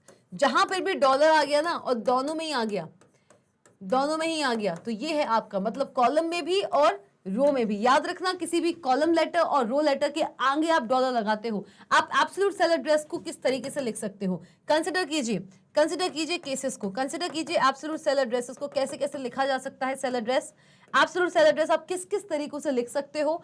पहला, अगर मैंने लिख दिया $D and 6, एक्सेप्टेबल, मतलब कि सिर्फ और सिर्फ जो डी कॉलम है वो फिक्स हो रहा है। ये हम आगे पढ़ेंगे इन द मिक्स्ड रेफरेंसिंग। अभी बिल्कुल चिंता मत करना, बिल्कुल ये चीजें आपको क्लियर होने वाली हैं। चलिए, फिर मैंने लिखा है क्या, फिर मैंने लिखा है D $6, चलो, फिर मैंने लिखा है क्या, D6, और फिर मैंने लिखा है $, या D $6। तो इनमें से करेक्ट रेफरेंसिंग कौन सी है, इनमें से करेक्ट रेफरेंसिंग कौन सी है, बिल्कुल मुझे कमेंट सेक्शन में आप बताइए। कमेंट सेक्शन में मुझे बताइए, out of the given 4 referencing, इनमें से कौन सी करेक्ट रेफरेंसिंग्स हैं। 1 2 3 4, इनमें से कौन सी करेक्ट रेफरेंसिंग है। 1 2 है, एक से ज्यादा भी करेक्ट रेफरेंसिंग हो सकती है। जल्दी से बता दीजिए मुझे कमेंट सेक्शन में, जल्दी से बताइए मुझे, आई एम वेटिंग। जल्दी से बताइए मुझे, इनमें से गिवन एंटायर लिस्ट ऑफ रेफरेंसिंग्स में से करेक्ट रेफरेंसिंग कौन सी है। जी हाँ, बिल्कुल आप सब जानते हैं, आप सब ये बात जानते हैं, ये करेक्ट है, दिस इज करेक्ट। ये करेक्ट क्यों है, अगर आपको ये चीज समझ नहीं आई है, और आएगी भी नहीं अभी, क्योंकि हमने ये चीज अभी पढ़ी नहीं है। ये कहलाती है आपकी मिक्स्ड रेफरेंसिंग, जो हम आगे पढ़ने वाले हैं। अभी बस इतना समझिए कि इन चारों ऑप्शंस में से जो करेक्ट रेफरेंसिंग है that is $D6 and D $6। इसके अलावा जो ये रेफरेंसिंग है ये गलत है, और ये जो रेफरेंसिंग है ये गलत है। तो करेक्ट रेफरेंसिंग कौन कौन सी है, इसमें करेक्ट रेफरेंसिंग है आपकी 1 and 2। चलिए देखेंगे कैसे ये होता है। हमारा नेक्स्ट टॉपिक यही होने वाला है, दैट इज मिक्स्ड रेफरेंसिंग। चलिए ठीक है, ओके। मिक्स्ड रेफरेंसिंग, हमने जाना रिलेटिव रेफरेंसिंग क्या होता है, हमने जाना एब्सोल्यूट रेफरेंसिंग क्या होता है, कैसे मैं एब्सोल्यूट रेफरेंसिंग के अंदर किसी एक सेल एड्रेस के सेल एड्रेस के जो कॉलम लेटर है, और यहां तक कि हमारा जो नंबर है, रो नंबर है, उसको कैसे हम फिक्स कर सकते हैं। अब बात आती है आपकी मिक्स्ड रेफरेंसिंग की। किस रेफरेंसिंग की, अब हम बात करेंगे मिक्स्ड रेफरेंसिंग की। चलिए जानते हैं ये क्या होता है। A cell address contains 2 parts. एक सेल एड्रेस क्या क्या रखता है, एक सेल एड्रेस दो चीजें रखता है। पहला हम सब जानते हैं कॉलम लेटर, जैसे हम जानते हैं। दूसरा रो नंबर। फॉर एग्जाम्पल, अगर हम एग्जाम्पल की बात करें, एक सेल एड्रेस 2 चीजें रखता है। क्या क्या, एक कॉलम लेटर और एक रो नंबर। अब क्या होता है कॉलम नंबर और कॉलम लेटर, और क्या होता है आपका रो नंबर। देखें, अगर हमने बात करी C6 की, तो C6 है क्या, ये C6 है आपका एक सेल एड्रेस। C6 है आपका एक सेल एड्रेस जो कंटेन करता है क्या, क्या कंटेन करता है ये C6? C6 कंटेन करता है एक कॉलम लेटर, ये है आपका एक कॉलम लेटर, और ये है आपका एक रो नंबर। क्या है ये है आपका एक कॉलम लेटर और ये है आपका एक row number. This is the row number. Okay तो एक सेल एड्रेस C6 एक सेल एड्रेस है। एक सेल एड्रेस क्या क्या कंटेन करता है? ये कंटेन करता है आपका एक कॉलम लेटर एंड एक रो नंबर, यही लिखा हुआ है। A cell address contains two parts. एक सेल एड्रेस में दो पार्ट्स होते हैं, पहला आता है आपका कॉलम लेटर, फिर आता है आपका रो नंबर। ये बात हम सब जानते हैं क्योंकि हमने रिलेटिव रेफरेंसिंग पढ़ लिया, एब्सोल्यूट रेफरेंसिंग पढ़ लिया, सेल एड्रेसेस से तो डील किया है, ये चीज हम सब जानते हैं। चलिए, if you put dollar sign before both the parts, अगर आप दोनों ही पार्ट्स के आगे डॉलर साइन लगाते हो, जैसे कि हम करते आ रहे थे एब्सोल्यूट रेफरेंसिंग में, मतलब अगर आपने कर दिया डॉलर एंड डॉलर, अगर आपने कर दिया डॉलर एंड डॉलर, तो ये क्या बन जाता है? ये क्या बन जाता है? ये बन जाता है आपका क्या? ये बन जाता है आपका क्या? ये बन जाता है एक एब्सोल्यूट सेल एड्रेस। क्या बनता है ये बनता है एक एब्सोल्यूट सेल एड्रेस। क्यों? क्योंकि हम इसके कॉलम लेटर के आगे भी और इसके रो नंबर के आगे भी, मतलब कि पूरे के पूरे एक सेल में जो स्टोर्ड वैल्यू है उसको फिक्स कर रहे हैं हर एक रेफरेंसेस के लिए, राइट? तो अगर आप किसी भी कॉलम लेटर के आगे या फिर रो नंबर के आगे अगर डॉलर साइन लगाते हो तो वो आपको देता है एक एब्सोल्यूट सेल एड्रेस। क्या देता है? वो देता है आपको एक absolute cell address. If you put dollar sign before both the parts, अगर दोनों पार्ट्स के आगे अगर आपने डॉलर साइन लगा दिया तो आपको क्या मिलता है? That is column letter and row number. Cell addresses becomes absolute. जो आपका सेल एड्रेस है, जो आपका सेल एड्रेस है वो क्या हो जाता है? सेल एड्रेस हो जाता है आपका absolute. If dollar sign before any cell address it is relative cell address. किसी भी सेल एड्रेस के आगे अगर आप डॉलर साइन नहीं लगाते हैं, a dollar sign before any cell address it is relative cell address. It is not no dollar sign before any cell address it is a relative cell address. किसी भी cell address के आगे अगर आप कोई भी डॉलर साइन नहीं लगाते हैं, किसी भी सेल एड्रेस के आगे अगर आप डॉलर साइन नहीं लगाते हैं, ना कॉलम लेटर के आगे ना ही रो नंबर के आगे, एक सेल एड्रेस के ना ही कॉलम नंबर के आगे, ना ही कॉलम लेटर के आगे, ना ही उसके रो नंबर के आगे अगर आप डॉलर साइन नहीं लगाते हैं तो वो कहलाता है आपका एक रिलेटिव सेल एड्रेस। ये बात भी हम जानते हैं। जैसे कि ये एक रिलेटिव सेल एड्रेस है। क्या है? ये एक रिलेटिव सेल एड्रेस है। ना ही इसके कॉलम लेटर के आगे कोई भी डॉलर साइन लगा हुआ है और ना ही इसके रो नंबर के आगे। चलिए ठीक है, ये बात हम समझ गए, ये बात तो हम समझ चुके हैं। तो मिक्स्ड रेफरेंसिंग क्या है? ये किस चिड़िया का नाम है? चलिए जानते हैं। Mixed referencing if you put dollar sign before one part, किसके आगे? आप एक पर्टिकुलर सेल एड्रेस के अंदर चाहे कॉलम लेटर के आगे या उसमें जो रो नंबर दिया हुआ है उसके आगे, इन दोनों में से किसी एक के भी आगे अगर आप डॉलर लगाते हैं तो वो कहलाती है आपकी mixed referencing. Mixed referencing if you put dollar sign before one part that is column letter और row number, this would be wherein a part of cell is relative and other is absolute. मतलब कि अगर मैं आपसे बोल दूं कि भैया मिक्स्ड रेफरेंसिंग होती क्या है, तो इतना समझो, इतना समझ लो, इतना ज्यादा कथा में घुसने की बिल्कुल जरूरत नहीं है। मिक्स्ड रेफरेंसिंग क्या होती है बस इतना समझ लीजिए कि मिक्स्ड रेफरेंसिंग होती है, मिक्स्ड रेफरेंसिंग जो होती है वो बेसिकली ना एज नेम ही सजेस्ट कर रहा है भाई। मिक्स्ड का मतलब क्या है? दो चीजों का मिश्रण। मिक्स्ड का मतलब होता है कॉम्बिनेशन ऑफ टू थिंग्स और टू और more things, that is mixed. Mixed referencing actual में होती क्या है? It is a combination of relative referencing and relative referencing का ये एक्चुअल में कॉम्बिनेशन है। ये क्या है? ये एक्चुअल में कॉम्बिनेशन है रिलेटिव रेफरेंसिंग का और किसका कॉम्बिनेशन है? ये एब्सोल्यूट रेफरेंसिंग का।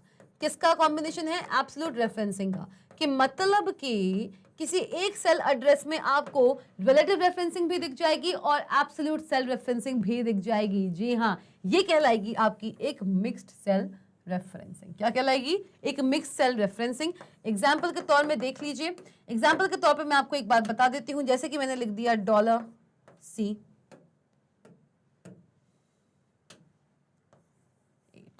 तो इस पर्टिकुलर सेल में देखिए, इस एक पर्टिकुलर सेल में देखिए क्या क्या देखने को मिल रहा है। इस पर्टिकुलर सेल में आपको क्या क्या देखने को मिल रहा है? इस पर्टिकुलर सेल में आपको देखने को मिल रहा है क्या? आपको देखने को मिल रहा है एब्सोल्यूट रेफरेंसिंग है, एब्सोल्यूट रेफरेंसिंग है कि नहीं है? है। और देखने को क्या मिल रहा है? और आपको देखने को मिल रहा है रिलेटिव रेफरेंसिंग। जल्दी बता दो, दिख रहा है कि नहीं दिख रहा है? जल्दी से फटाफट से बता दो मुझे, जल्दी बताओ। हाँ जी, तो आप सब देख सकते हैं क्या होता है रिलेटिव रेफरेंसिंग। जी हाँ, रिलेटिव रेफरेंसिंग क्या होता है? Any row number, any column letter without the dollar sign, वो है आपका रिलेटिव रेफरेंस। अब अगर बात आती है एब्सोल्यूट रेफरेंस की, तो आप जानते हैं एनी रो नंबर या फिर कोई भी कॉलम लेटर अगर उसके आगे लग जाता है डॉलर साइन, तो वो बन जाता है आपका एब्सोल्यूट रेफरेंस। जैसे कि आप यहां देख सकते हो $6 क्या बताता है कि C हमारा एक रिलेटिव सेल या कॉलम लेटर है और $6 है हमारा एक एब्सोल्यूट रो नंबर। मतलब कि मिक्स्ड रेफरेंसिंग आपको बोलता क्या है? मिक्स्ड रेफरेंसिंग आपसे ये बोलता है कि आप एंटायर, जी हाँ, एंटायर सेल एड्रेस में आप किसी भी कॉलम लेटर या फिर किसी भी रो नंबर के आगे किसी एक में भी डॉलर साइन लगा के उस पर्टिकुलर रो नंबर को या फिर कॉलम लेटर को फिक्स कर सकते हैं। जी, आप देखिए $6 आपको देखने को मिल रहा है या नहीं? बिल्कुल बता दीजिए, बिल्कुल बताइए, फटाफट से बताइए, बताइए जल्दी से बताइए। $6 देखने को मिल रहा है। इसमें जो C है, इसमें जो C है, ये C क्या कहलाता है? ये C कहलाता है आपका relative cell address, relative column कह लीजिए, और $6 आपका कहलाता है एब्सोल्यूट रो। ऐसा क्यों? क्योंकि ये जो रो दी हुई है, 6 नंबर की जो रो दी हुई है, वो एक एब्सोल्यूट रो है, उसको हमने प्रीफिक्स किया है डॉलर साइन से। वही अगर मैं बात करूं C की, तो C एक हमारा रिलेटिव कॉलम है क्योंकि उसको मैंने प्रीफिक्स नहीं किया है, किससे? एक डॉलर साइन से। सिमिलरली अगर मैं $C6 की बात करूं, $C6 की बात करूं, तो इसका मतलब है कि ये पूरा का पूरा सेल एड्रेस फिक्स नहीं हुआ है। याद रखना, एक सेल एड्रेस 2 पार्ट्स में डिवाइडेड होता है। हम सबको पता है एक सेल एड्रेस 2 पार्ट्स में डिवाइड होता है। किन किन पार्ट्स में डिवाइड होता है? पहला है कॉलम, दूसरा है क्या? दूसरा है आपका row number. Column number, column letter और एक रो नंबर, ये दोनों ही साथ में मिलके एक सिंगल सेल एड्रेस को बनाते हैं। अब इनमें से किसी एक के आगे भी अगर मैंने डॉलर लगा दिया तो सिर्फ और सिर्फ वही कॉलम लेटर या फिर वो रो नंबर ही फिक्स होगा, मतलब एब्सोल्यूट होगा। तो अगर मैं इस एग्जांपल की बात करूं, अगर मैं इस एग्जाम्पल की बात करती हूं आप सबसे, तो इस एग्जाम्पल में जो $C है वो क्या बताता है कि ये जो C कॉलम लेटर है ये एब्सोल्यूट हो चुका है, मतलब ये फिक्स हो चुका है। लेकिन ये जो 6 है, 6 रो है जो, वो है आपकी रिलेटिव रो, मतलब कि वो टाइम के साथ साथ चेंज होती जाएगी इन रिस्पेक्ट टू दी और with respect to the current cell. आपके करंट सेल जहां पे भी आप इस पर्टिकुलर सेल एड्रेस को कॉपी करेंगे, कॉपी करने के बाद ये जो 6 है वो रिलेटिवली इंक्रीज या अपडेट होता जाएगा या फिर डिक्रीज भी हो सकता है। चलिए, तो ये चीज क्लियर हुई। मिक्स्ड रेफरेंसिंग आप सबको क्लियर हुई है या नहीं? मिक्स्ड रेफरेंसिंग क्या बताती है कि मिक्स्ड रेफरेंसिंग बेसिकली कॉम्बिनेशन होती है रिलेटिव रेफरेंसिंग और एब्सोल्यूट रेफरेंसिंग का। एक सेल एड्रेस जहां पे दिया जाता है एक कॉलम लेटर और एक रो नंबर, उन दोनों में ही आप किसी एक को, चाहे कॉलम लेटर को या फिर आप रो नंबर को, किसी एक को भी आप डॉलर साइन की हेल्प से एब्सोल्यूट बना सकते हो। एक उनमें से, चाहे कॉलम लेटर हो चाहे वो आपका रो नंबर, उनमें से कोई एक होगा आपका एब्सोल्यूट, दैट मींस फिक्स, और दूसरा होगा रिलेटिव। जब एब्सोल्यूट और रिलेटिव साथ में आते हैं तभी वो एक मिक्स्ड रेफरेंसिंग बनाते हैं। Note, if a formula having mixed cell address, कोई भी फॉर्मूला, हाँ जी भैया, कोई भी फॉर्मूला जिसके पास है एक मिक्स्ड सेल एड्रेस, एक या एक से ज्यादा भी हो सकते हैं। ऐसा कोई मैंडेटरी नहीं है कि कोई एक फॉर्मूला है तो उसमें कोई एक सेल एड्रेस ही किसी टाइप की रेफरेंसिंग दिखाएगा। नहीं, एंटायर फॉर्मूले में जितने भी सेल एड्रेसेस है वो किसी ना किसी तरीके की रेफरेंसिंग जरूर दिखा सकते हैं। If a formula having mixed cell addresses gets copied, अगर एक ऐसा फॉर्मूला जिसके पास है एक मिक्स्ड सेल रेफरेंस, जैसे कि आप इस पर्टिकुलर फॉर्मूले को कंसिडर कर सकते हैं। इस फॉर्मूले के अंदर आपको क्या मिल रहा है? एक मिक्स्ड सेल एड्रेस। कहां है मिक्स्ड सेल एड्रेस? ये है आपका मिक्स्ड सेल एड्रेस। क्यों? क्योंकि इसमें डी कॉलम लेटर को हमने एब्सोल्यूट करके रखा है और 6 रो आपकी रिलेटिव है। तो ये जो फॉर्मूला है दैट इज C6 इनटू, ये जो आपका फॉर्मूला है that is C6 into $D6, ये कंटेन करता है एक मिक्स्ड सेल एड्रेस जो कि है ये। अगर इस पर्टिकुलर फॉर्मूले को मैं किसी भी एड्रेस या किसी भी सेल के अंदर कॉपी करती हूं, अगर मैं इस पर्टिकुलर फॉर्मूले को, इस पूरे फॉर्मूले को किसी भी सेल के अंदर कॉपी करती हूं तो होगा क्या? The relative part gets updated. अगर मैंने इस पर्टिकुलर फॉर्मूले को किसी अदर सेल के अंदर कॉपी किया तो इस एंटायर फॉर्मूले में जो भी रिलेटिव पार्ट है that is C6 and 6, C6 ले लीजिए और 6 ले लीजिए, ये अपडेट होंगे with respect to the destination cell. जिस सेल के अंदर भी मैं इस पर्टिकुलर फॉर्मूला को कॉपी कर रही हूं उस पर्टिकुलर सेल के रिस्पेक्ट में, उस रिलेशन में जो भी सेल एड्रेसेस आते हैं उसके हिसाब से ये जो रिलेटिव सेल एड्रेसेस हैं ये अपडेट हो जाएंगे। लेकिन जो एब्सोल्यूट है दैट इज $D, वो एज इट इज ही रहने वाला है। चलिए, the relative part gets updated and rest remains absolute. If E6 is equals to C6 into $D6 gets copied onto E7। अगर ये जो मुझको दिया हुआ है, क्या दिया हुआ है, C6 into D, और क्या दिया हुआ है 6। अगर ये पूरा का पूरा फॉर्मूला देख रहे हो आप, ये पूरा का पूरा फॉर्मूला, क्या फॉर्मूला है ये क्या फॉर्मूला है, ये है आपका E6 सेल का फॉर्मूला। किस सेल का फॉर्मूला है, ये है आपका E6 सेल का फॉर्मूला। अगर ये पूरा एंटायर फॉर्मूला कॉपी हो जाता है, अगर ये एंटायर फॉर्मूला कॉपी हो जाता है किस सेल में, E7 सेल में, तो ये एंटायर फॉर्मूला कैसा बन जाएगा, ये एंटायर फॉर्मूला बन जाएगा कुछ इस तरीके से। किस तरीके से बनेगा, ये बनेगा आपका C, ये बनेगा आपका C। 6 की जगह क्या होगा, ये एक रिलेटिव एड्रेस था, ये एक रिलेटिव एड्रेस था, तो ये हो जाएगा आपका 7। फिर बात आएगी इसकी, ये फिक्स है, ये तो ऑलरेडी फिक्स है ही है। और 6 की जगह क्या हो जाएगा, 6 की जगह क्या आ जाएगा, 6 की जगह क्या आ जाएगा, जल्दी से बता दो मुझे। 6 की जगह क्या आएगा, 6 की जगह आ जाएगा 7, क्योंकि ये एक E7 सेल है, क्योंकि ये एक E7 सेल है, क्योंकि ये एक E7 सेल है। तो इस E7 सेल में जो रिलेटिव एड्रेसेस थे वो इंक्रीज हो जाएंगे, वो अपडेट हो जाएंगे। लेकिन जो एब्सोल्यूट है, क्या है एब्सोल्यूट, आपका कॉलम डी आपका एक एब्सोल्यूट लेटर है, वो एज यूजुअल फिक्स ही रहने वाला है। तो आपका क्या हुआ, ये जो फॉर्मूला था it will get copied onto E7 cell and the copied formula would be this. क्या होगा, यही फॉर्मूला है कि नहीं है, देख लो भैया, एक सा ही है, एक सा है कि नहीं है, जी हाँ यही है। चलिए ठीक, इफ वहीं अगर मैंने C6 इंटू, पहले हमने D को फिक्स किया, D को एब्सोल्यूट किया, अब हम क्या कर रहे हैं, हम इसमें रो नंबर 6 को फिक्स कर रहे हैं, रो नंबर 6 को एब्सोल्यूट कर रहे हैं। और अगर इस फॉर्मूला को अगर मैं E7 में कॉपी करूंगी तो मेरा फॉर्मूला कुछ इस तरीके से दिखने लगेगा। C7 हो जाएगा, D एज इट इज रहेगा, $6 भी एज इट इज रहेगा। क्यों, क्योंकि रो नंबर इंक्रीज होते हैं लेकिन कॉलम नंबर इंक्रीजेस नहीं होते हैं।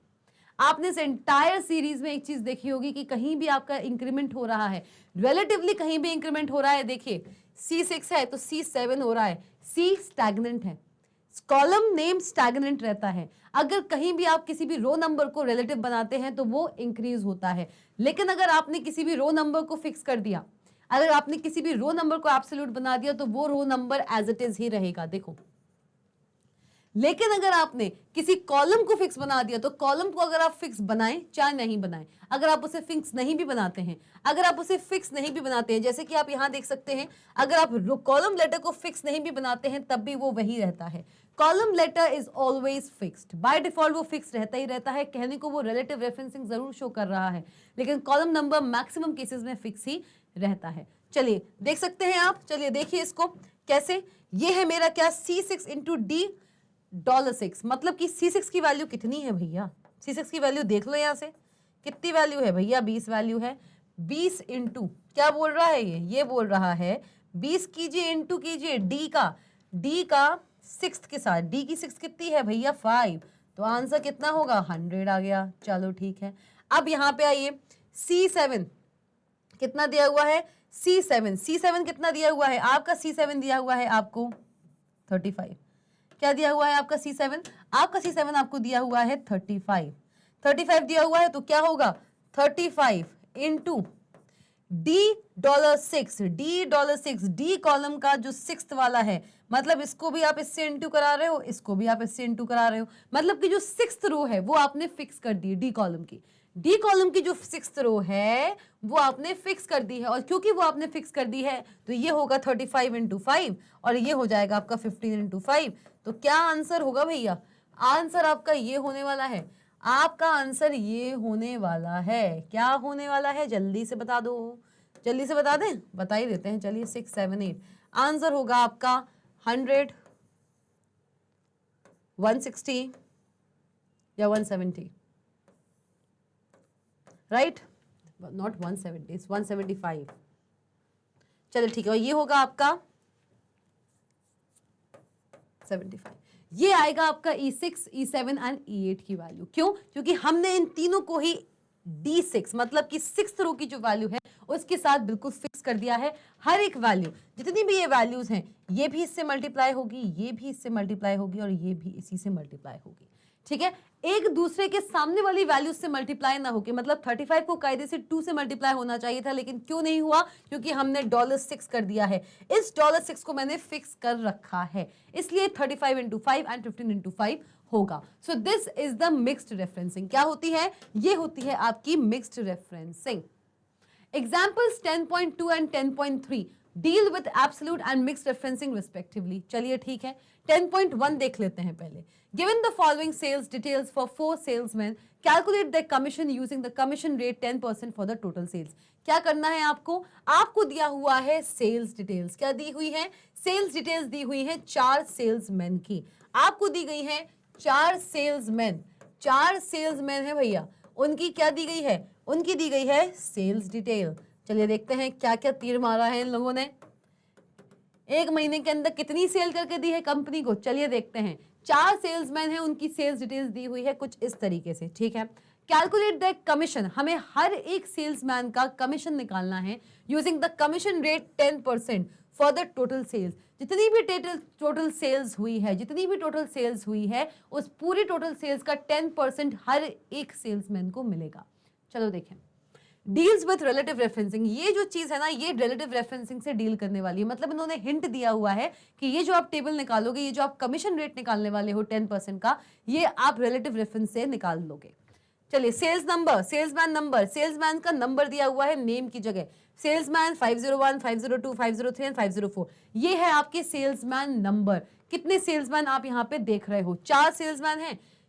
Q1, Q2 एंड Q3 क्या क्या दिए हुए हैं? Q1 में इसने 3000 की सेल करी, Q2 में 3000 की करी और Q3 में करी है 4500 की। एक जो हमारा सेल्समैन है 501 ने, उसने 3 क्वार्टर्स में अलग अलग अमाउंट की सेल्स की हुई है। हमें क्या निकालना है? Calculate that commission using the commission rate 10% for the total sales. 4 quarters में उसने कितनी सेल्स की हुई है? इतनी। ठीक है, अब मुझे क्या निकालनी है? देखिए, We shall create the worksheet having the above data and 2 additional columns. क्या निकालने मैंने इसमें पूरा का पूरा डेटा दिया हुआ है। ठीक है, मुझे क्या निकालनी है? मुझे निकालनी है टोटल सेल्स। सबसे पहले मैं क्या निकालूंगी? Total sales. मुझे क्योंकि टोटल सेल्स का 10% हर एक सेल्समैन को मिलेगा। जितनी नंबर ऑफ सेल्स उसने की हुई है, उसका 10% कमीशन उसको मिलने वाला है। तो अगर सेल्समैन 1 की बात करें, इसने किया है 3000, 3000, 4500 एंड 5500। क्या करना है मुझे? इसका मैंने एक कॉलम बनाया टोटल सेल्स नाम का, जहां पे मैंने एक फॉर्मूला लगाया। क्या ये क्या बताता है? ये फॉर्मूला क्या बताता है? ये बताता है आपको B3, C3, D3 और E3 कौन कौन से, ये बताएगा आपको। B3 plus C3 plus D3 plus E3। इस फॉर्मूले की हेल्प से आप क्या निकाल सकते हो? इस फॉर्मूले की हेल्प से आप क्या निकाल सकते हो? आप निकाल सकते हो टोटल सेल्स। और ये जो आपकी टोटल सेल्स निकली है, ये जो आपकी टोटल सेल्स निकली है, किस में निकली है? ये निकली है आपकी F3 के अंदर। ये आया है आपका F3 के अंदर, ये आएगी आपकी टोटल सेल्स। इस टोटल सेल का आपको 10% निकालना है सेल्समैन S01 के लिए। आप क्या करोगे? आप जाओगे अब EFG G3 पे आप जाएंगे। अब जाएंगे आप G3 पे आपको एक ही फॉर्मूला लगाना है। G3 पे आपको एक ही फॉर्मूला लगाना है। याद रखिए, रिलेटिव रेफरेंसिंग है, ना ही मिक्स रेफरेंसिंग की बात हो रही है, ना ही बात हो रही है किसकी? ना ही मिक्स रेफरेंसिंग की, ना ही एब्सोल्यूट रेफरेंसिंग की। हमने क्या किया? G3 पे गए, F3 में निकल के आ गया टोटल। पूरे चारों क्वार्टर्स में इस सेलमैन 1 ने, S01 ने चारों क्वार्टर्स में QTR1, QTR2, QTR3 और QTR4 चारों क्वार्टर्स में जो सेल्स की थी उनका टोटल मैंने निकाल लिया है F3 के अंदर। अब मुझे उसका निकालना है कमीशन, और कमीशन कितना है? टोटल सेल्स का 10%। मतलब कि टोटल सेल्स कितनी निकली है? F3। टोटल सेल्स कितनी निकली है? टोटल सेल्स निकली है आपकी F3। हाँ जी, चलिए बढ़िया। F3 का कितना परसेंट? कितना परसेंट?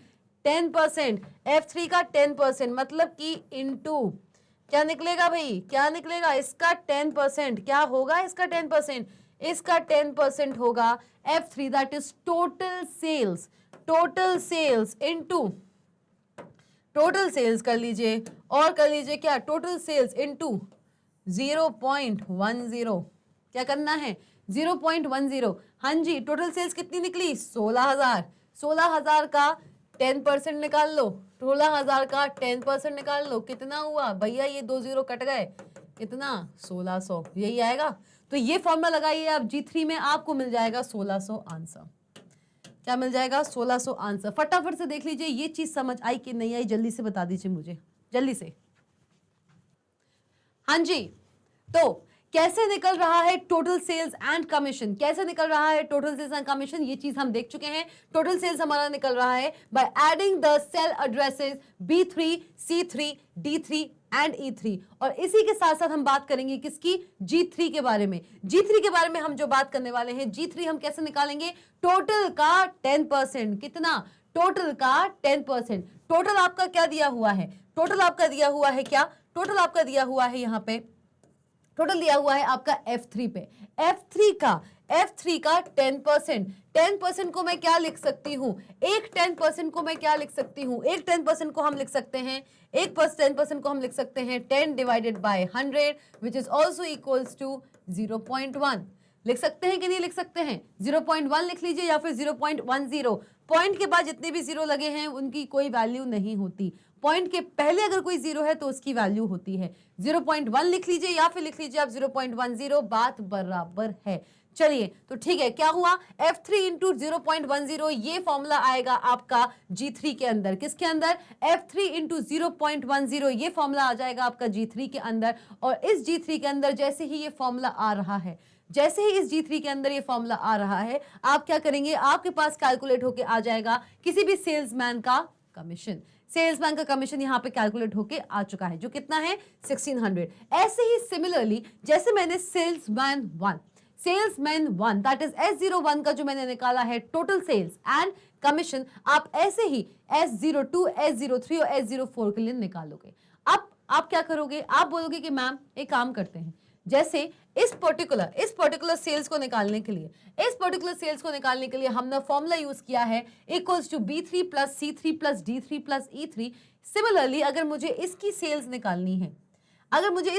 निकालनी है, तो मैं क्या करूंगा, मैं करूंगा B4 plus C4, that is B4 plus C4 plus D4 and plus E4। इन सबको जब हम प्लस करेंगे तो मेरे पास आएगा 1600। तो इसका एक तरीका तो क्या है, इसका एक तरीका है कि आप ऐड कीजिए B4 plus C4 plus D4 plus E4 को, फिर से वही फॉर्मूला लिखिए। लेकिन हम सब सीख चुके हैं, हमको ये मैनुअल टास्क करना ही नहीं है। हम क्या करेंगे, हम करने वाले हैं ये चीज, इस फॉर्मूले को जो हमने F3 के अंदर जो ये फॉर्मूला दिया हुआ है 16,000 जिससे निकल के आया है, इस फॉर्मूले को हम कॉपी करेंगे इस सेल के अंदर।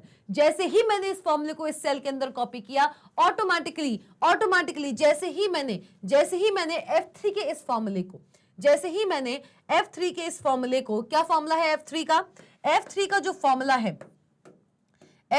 फॉर्मूला है that is B3 plus C3 plus D3 plus E3। ये जो फॉर्मूला है F3 का, ये मैंने कॉपी किया है, कहां पे, ये मैंने कॉपी किया है, I have copied this formula. इस फॉर्मूला को मैंने कॉपी किया है कहां पे, मैंने इसको कॉपी किया है F4 के अंदर।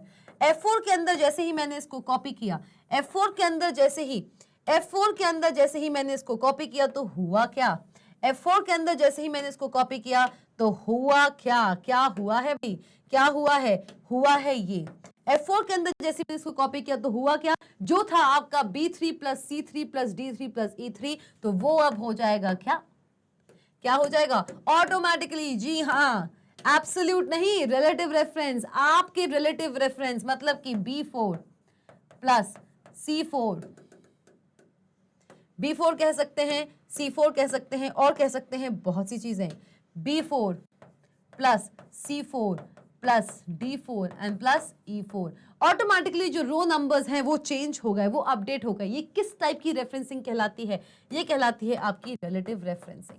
कैसी रेफरेंसिंग? ये कहलाती है आपकी रिलेटिव रेफरेंसिंग। आपने इस फॉर्मूले को जैसे ही सेकंड सेल में कॉपी किया, ऑटोमेटिकली जो रो नंबर था वो अपडेट हो चुका है। हम सब जानते हैं कि कॉलम नंबर जो होता है, कॉलम लेटर जो होता है वो स्टैग्नेंट रहता है।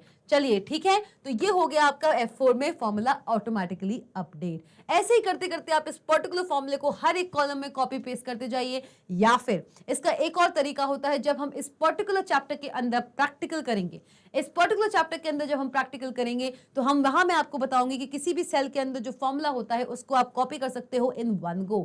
किसी भी सेल को आप चूज कीजिए, उसमें फॉर्मूला लिखिए, साइड में आता है एक प्लस बन के। क्या बन के आता है? एक प्लस बन के आता है। उस प्लस को आप चूज कीजिए, ड्रैग कर दीजिए, और जितने नंबर ऑफ कॉलम्स में उस फॉर्मूला को आपको पेस्ट करना है, कॉपी पेस्ट करना है, उस प्लस को उतने नंबर ऑफ सेल्स तक आप खींच दीजिए। वो फॉर्मूला आपका हर एक सेल में कॉपी हो जाएगा विद अपडेटेड वर्जन। मतलब कि रिलेटिव रेफरेंसिंग लग के हर एक सेल में कॉपी हो जाएगा। ये चीज हम देखेंगे जब हम प्रैक्टिकल करेंगे कैल्क सॉफ्टवेयर के अंदर। चलिए ठीक, okay, is this thing clear? अगर इस चीज में कोई भी डाउट है आप बिल्कुल मुझसे पूछ सकते हैं। अब देखिए क्या हो रहा है, F3 is equal to B3 plus C3 plus D3। ये बात हम सब जानते हैं। F3 क्या होता है? F3 क्या होता है? F3 होता है B3 plus C3 plus D3 and plus E3। This formula is copied to range इतना, F4 से लेके F6 तक। F4 से लेके F6 तक क्या हुआ? F4 ले लीजिए और F6 ले लीजिए। इस फॉर्मूले को आपने कॉपी किया है इस रेंज में। देख लें क्या हमने कॉपी किया है, वाकई कॉपी किया है। हाँ जी, हमने इस फॉर्मूले को कॉपी किया है किसमें? F4 में। मतलब कि F4 आपका ये चला आया, F4 से लेके F6 तक आपने F3 के इस फॉर्मूले को, F3 के इस फॉर्मूले को, ये जो आपका F3 का फॉर्मूला है, इस फॉर्मूले को आपने F4 से लेके F6 तक कॉपी कर दिया है, कॉपी पेस्ट कर दिया है। आपने इस फॉर्मूले को कॉपी पेस्ट कर दिया है F4 से लेके F6 तक। जब कर दिया है तो क्या हुआ, हर एक सेल पे, हर एक सेल पे जो उसका रिलेटिव चल रहा था, D चल रहा था, E चल रहा था, DE, BCDE, उसका जो रिलेटिव चल रहा था सेल एड्रेस, उस पे अपडेशन होके हर एक सेल पे वो चीज रिलेटिव रेफरेंसिंग लग गई। चलिए ये चीज हमने समझ ली। रेंज F3 से लेके F तक contains the total sales for 4 salesman, जैसे कि हम सब जानते हैं। Column G is equals to contains commission for them. Column जो G3 है, कॉलम जो G है वो कंटेन करता है कमीशन फॉर देम। G जो हमारा कॉलम है वहां पे मैंने बनाया है कमीशन नाम का कॉलम। G पे हमने बनाया है, G पे हमने बनाया है कमीशन कॉलम। G पे क्या बनाया है? हमने बनाया है कमीशन कॉलम। कौन सा column? Commission column. Commission column हम बना चुके हैं। देखिए देखिए जरा, देखिए ये आपका F था तो ये ऑब्वियसली G होगा। इस G पे हमने बनाया है कमीशन कॉलम। चलिए बढ़िया। Hence G3 is equals to F3 into 0.10। जैसे मैंने आपको बताया था, अगर मुझे कमीशन निकालना है तो कमीशन कैसे निकलेगा? कमीशन निकलेगा टोटल सेल्स का 10%। हर सेल्समैन के टोटल सेल्स, जितनी भी टोटल सेल्स आई हैं उनका 10%। ये फॉर्मूला मैंने लगा दिया है G3 के अंदर। This formula gets copied to range G4 and G6। जैसे कि F3 का जो फॉर्मूला था, F3 का जो फॉर्मूला था क्या था? F3 का जो फॉर्मूला था, F3 का जो फॉर्मूला था, वो फॉर्मूला कॉपी हो चुका है। किस में हमने कॉपी किया? उस फॉर्मूले को हमने कहां कॉपी किया? उस फॉर्मूले को हमने कॉपी किया है रेंज। उस फॉर्मूले को हमने कॉपी किया है रेंज किस किस के बीच, किस किस रेंज के बीच हमने उसको कॉपी किया है? हमने कॉपी किया है F4 से F6 तक। चलो बढ़िया। सिमिलरली जो हमारे G3 का फॉर्मूला है, किसका फॉर्मूला है? जो हमारा G3 का फॉर्मूला है। क्या फॉर्मूला है G3 का? आखिर है कौन सा फॉर्मूला? ये है भैया आपकी G3 का फॉर्मूला। टोटल सेल्स का 10% निकाल दो, बच्चे का कमीशन आ जाएगा। हाँ जी, जो हमारा स्टूडेंट है, जो हमारा सेल्समैन है, नॉट स्टूडेंट, जो हमारा सेल्समैन है, उनका कमीशन आ जाएगा। G3 का फॉर्मूला कॉपी होता है। G3 का फॉर्मूला जो है वो कॉपी होता है किसमें? G3 का फॉर्मूला कॉपी होता है किस रेंज के अंदर? G3 का फॉर्मूला कॉपी होता है किस किस रेंज के अंदर? वो होता है आपके G4 से लेके, वो होता है आपका किस रेंज के अंदर? वो होता है G4 से लेके G6 तक। G4 से लेके G6 तक ये चीज आपकी हो जाती है। चलिए ठीक है, आगे बढ़ते हैं। एक और एग्जाम्पल देखते हैं। Given the same details as an example 10.1, calculate commission using the commission rate given in cell 12। मतलब कि सेल 12 के अंदर देखो, एक बात समझो, cell I2, this is not 12, this is I2। इस सेल I2 में जो कमीशन रेट दी हुई है, अब एक बात समझो, सेम आपका एग्जांपल है, सेम आपके 4 सेल्समैन हैं, उनके 4 क्वार्टर्स की सेल्स हैं, उनका आपने टोटल सेल्स निकाला और कमीशन निकाला, ठीक है। कैलकुलेट कीजिए, अब आप कैलकुलेट कीजिए commission using the commission rate. अब आपको कितना दिया हुआ था, अभी आपको दिया हुआ था 10%। आपने रिलेटिव रेफरेंसिंग की हेल्प से क्या किया, आपने किया टोटल सेल्स इनटू 0.10, 10% के हिसाब से निकाल दिया। अब आपको एक कमीशन रेट फिक्स दे दिया गया है, क्या दिया गया है, 12%। आपको दिया गया है 12% और 12% नाम का एक डेटा सेल आपको दिया गया है I2 पे। I2 पे आपको मिलता है 0.12। अभी तक जब आप ये कर रहे थे तो आप क्या कर रहे थे, आप कर रहे थे G3 आप निकाल रहे थे, आप क्या कर रहे थे, G3 निकालने के लिए आप क्या कर रहे थे, आप कर रहे थे, ये 3 है, ठीक है, G3 निकालने के लिए आप कर रहे थे F3 इंटू, आपको पता था कमीशन का 10%, कमीशन का 10% आपने 0.10 कर लिया, कमीशन का 10% निकल आया। अब इस चीज को आप कॉपी कर रहे हो और सब में पेस्ट कर रहे हो, ऑटोमेटिकली वो अपडेट हो रहा है। लेकिन अब ये जो आपका 0.10 आपने अलग से लिखा था, अब वो as a data value as 12% I2 cell में दी हुई है। अब इस चीज को आप कैसे करोगे, क्या करोगे, कुछ जाना पहचाना सा नहीं लग रहा है, कुछ जाना पहचाना सा नहीं लग रहा है कि एक सिंगल सेल की वैल्यू को मल्टीपल सेल से मल्टीप्लाई कराना है। क्या कराना है, एक सिंगल सेल की वैल्यू को मल्टीपल सेल से मल्टीप्लाई कराना है। मतलब कि I2 दिया हुआ है भैया, I2 के अंदर क्या है, I2 के अंदर क्या है, I2 के अंदर है 0.12, ये इसकी डेटा वैल्यू है। अब मुझे कराना क्या है, मुझे इसको भी इंटू 0.12 कराना है, इसको भी कराना है, इसको भी कराना है और इसको भी कराना है। मतलब कि ये चेंज हो रहे हैं, क्या चेंज हो रहे हैं, तो फॉर्मूला क्या होगा भाई, फॉर्मूला होगा, अब जो हमारा कमीशन था वो किस पे निकलेगा, इस टोटल सेल्स का 12%, इस टोटल सेल्स का 12%, इस टोटल सेल्स का 12% और इस टोटल सेल्स का 12%, ये निकल रहा है। तो अब जो हमारा G3 का फॉर्मूला बनेगा ना, अब जो हमारा G3 का फॉर्मूला बनेगा वो कुछ इस तरीके से बनेगा। क्या बनेगा, G3 का फॉर्मूला आपका बनेगा क्या, आपका G3 का फॉर्मूला बनेगा F3, क्योंकि ये रिलेटिव रेफरेंसेस हैं, एक के बाद एक के बाद एक के बाद एक, तो नॉर्मल रिलेटिव रेफरेंस होगा F3 जो एक एक करके इंक्रीज होता जाएगा। इनटू क्या किया, F3 इंटू F3 इंटू कराना है किससे, आपके इंटरेस्ट रेट से। और इंटरेस्ट रेट क्या दिया हुआ है, एज द सेल वैल्यू।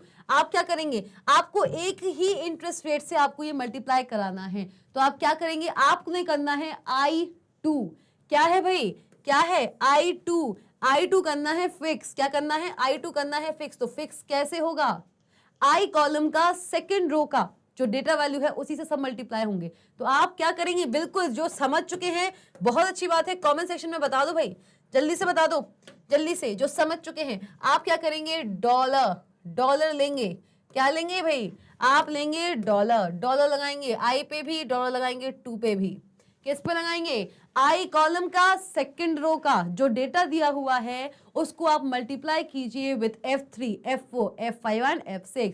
आपने G3 में, अब G3 का जो फॉर्मूला है वो है आपका F3 इंटू $I$2।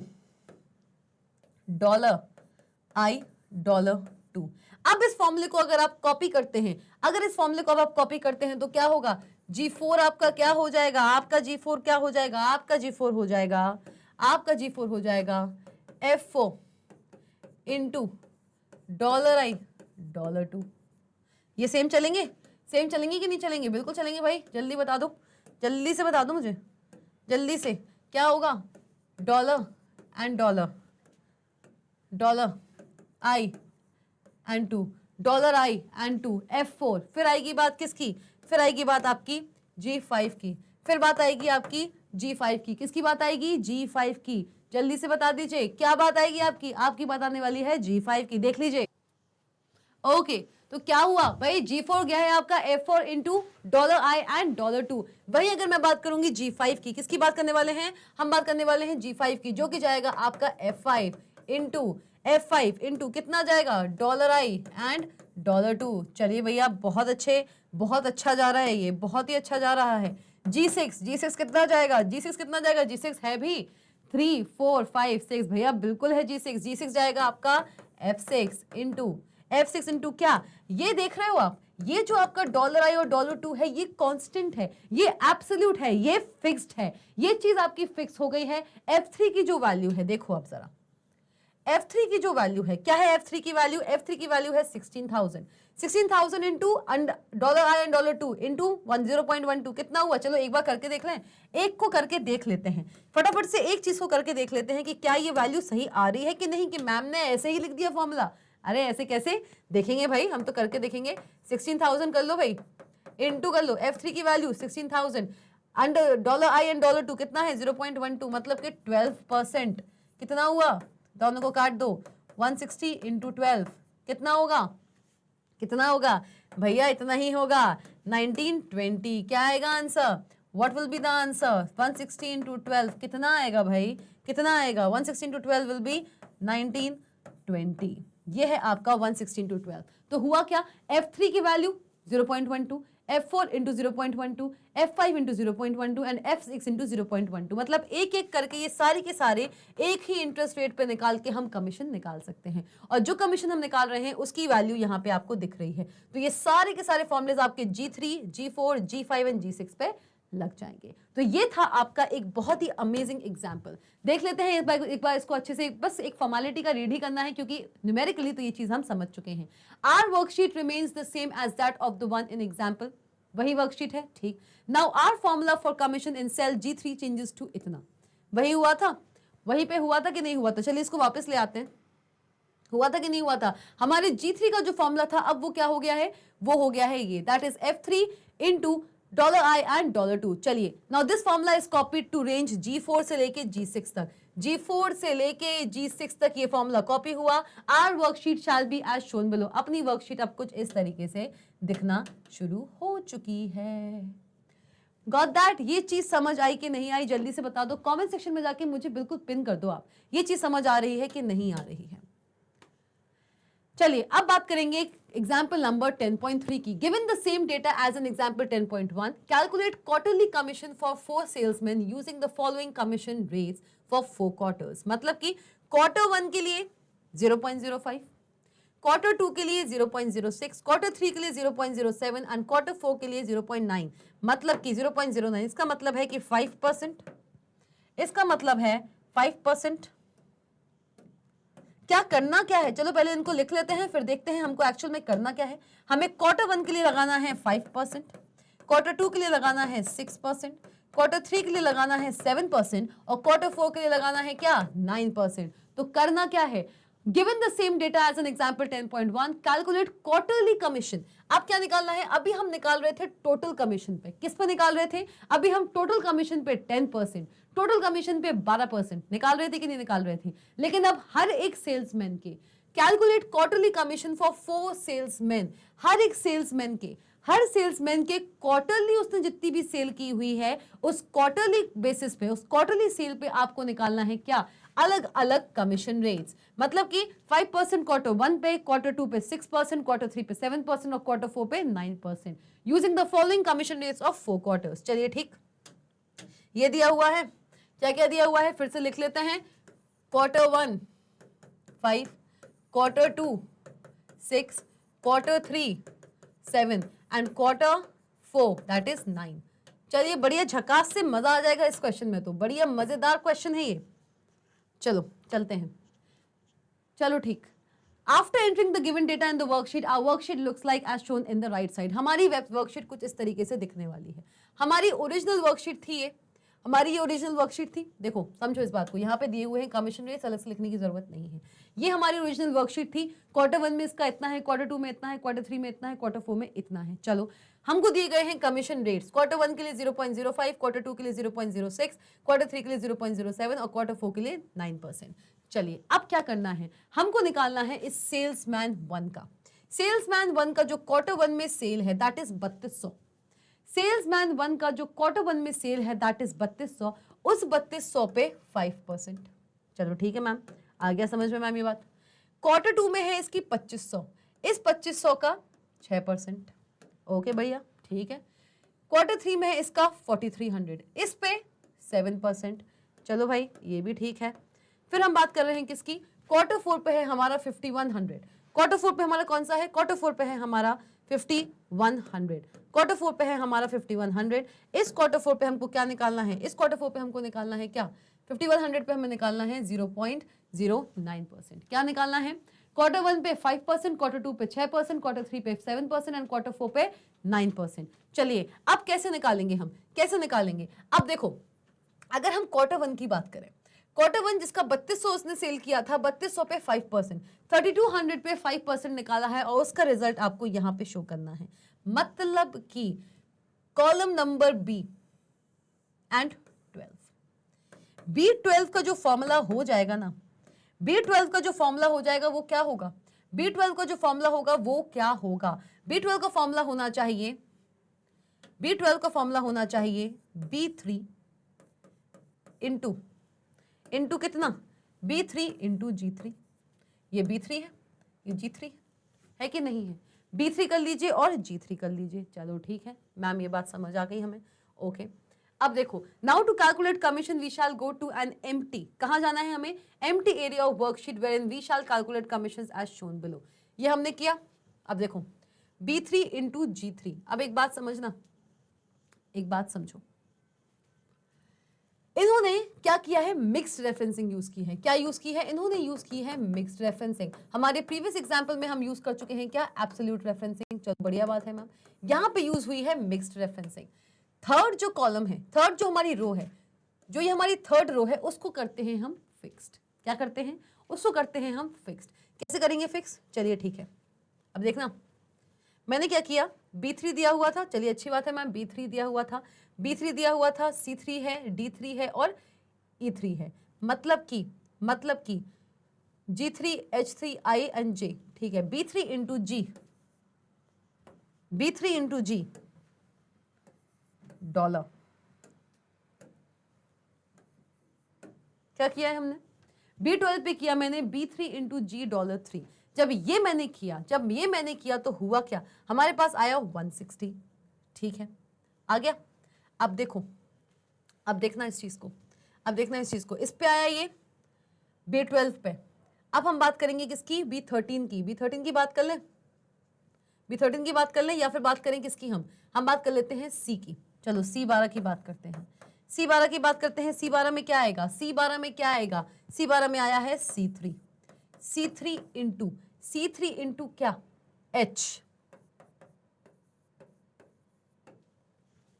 आ रहा है। मतलब कि यहां पे आप देखिए, यहां पे आपका जो सेल एड्रेसेस हैं, जो आपकी सेल एड्रेसेस हैं, ये जाएगा कितने पे? 0.0529। देखिए रुक जाओ, C12 की बात ना करते हैं, रुकिए। C12 की हम बात नहीं करेंगे, हम बात करेंगे अब B13 की। किसकी बात करेंगे? हम बात करेंगे B13 की। B13 पे क्या हो रहा है? B13 पे क्या हो रहा है? B4 क्या हो रहा है?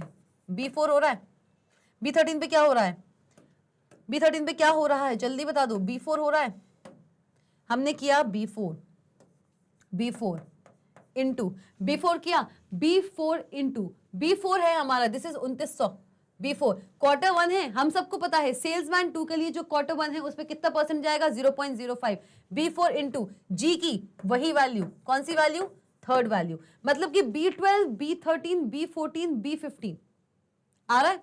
B12 B13 B14 B15 actual में ये सारे के सारे जितने दिए हुए हैं, ये सारे के सारे जितने दिए हुए हैं, ये सारे के सारे जितने भी दिए हुए हैं, ये किससे मल्टीप्लाई हो रहे हैं? ये सारे के सारे मल्टीप्लाई हो रहे हैं इस एक एंटिटी से। ये सारे मल्टीप्लाई हो रहे हैं इस एक एंटिटी से। ये सारे मल्टीप्लाई हो रहे हैं इस एक एंटिटी से। और ये सारे मल्टीप्लाई हो रहे हैं किससे? इस एक एंटिटी से। तो आ गई बात? आ गई बात कि नहीं आ गई? क्या हुआ? क्या हुआ? देख लीजिए, कोई कंफ्यूजन है, कोई डाउट है तो बिल्कुल बताइए। बात समझ आई कि नहीं आई? जल्दी बताइए। हाँ जी, तो जैसे कि आप देख सकते हैं B12 में हो रहा है B3 इंटू G $3। मतलब G के अंदर जो $3 है दैट मीन 0.05। B13 के अंदर हो रहा है B4 इंटू G $3। तो यहाँ पे क्या फिक्स हुआ है? यहाँ पे क्या फिक्स हुआ है? क्या फिक्स हो रहा है यहाँ पे फिक्स हो गया है आपका $3। मतलब कि थर्ड रो, इस थर्ड रो में G का थर्ड रो, कौन सा रो भैया? कौन सा रो? G कॉलम का जो थर्ड रो है उससे, आप मल्टीप्लाई करेंगे एवरी वैल्यू। हर एक वैल्यू को आप यहाँ पे मल्टीप्लाई करेंगे और जैसे आप इसको मल्टीप्लाई करेंगे इसका आउटपुट कहाँ मिलेगा आपको, इन पर्टिकुलर वैल्यूज में, मतलब कि B12 B13 ऐसे ही चलता जाएगा। ये सारी की सारी वैल्यूज आप मल्टीप्लाई करेंगे 0.5 से। चलिए फिर ये सारी की सारी वैल्यूज आपकी मल्टीप्लाई होंगी इससे। चलिए फिर Q3 ये वैल्यूज होंगी सारी मल्टीप्लाई इससे। तो मतलब ऐसे ही चलता जा रहा है कि एक कॉलम की वैल्यूज एक स्पेसिफिक सेल से मल्टीप्लाई हो रही हैं। तो इसके लिए हम क्या करेंगे, इसके लिए हम करेंगे किसी एक रो को फिक्स। हमने किस रो को फिक्स किया हुआ है, G3 रो को फिक्स किया हुआ है।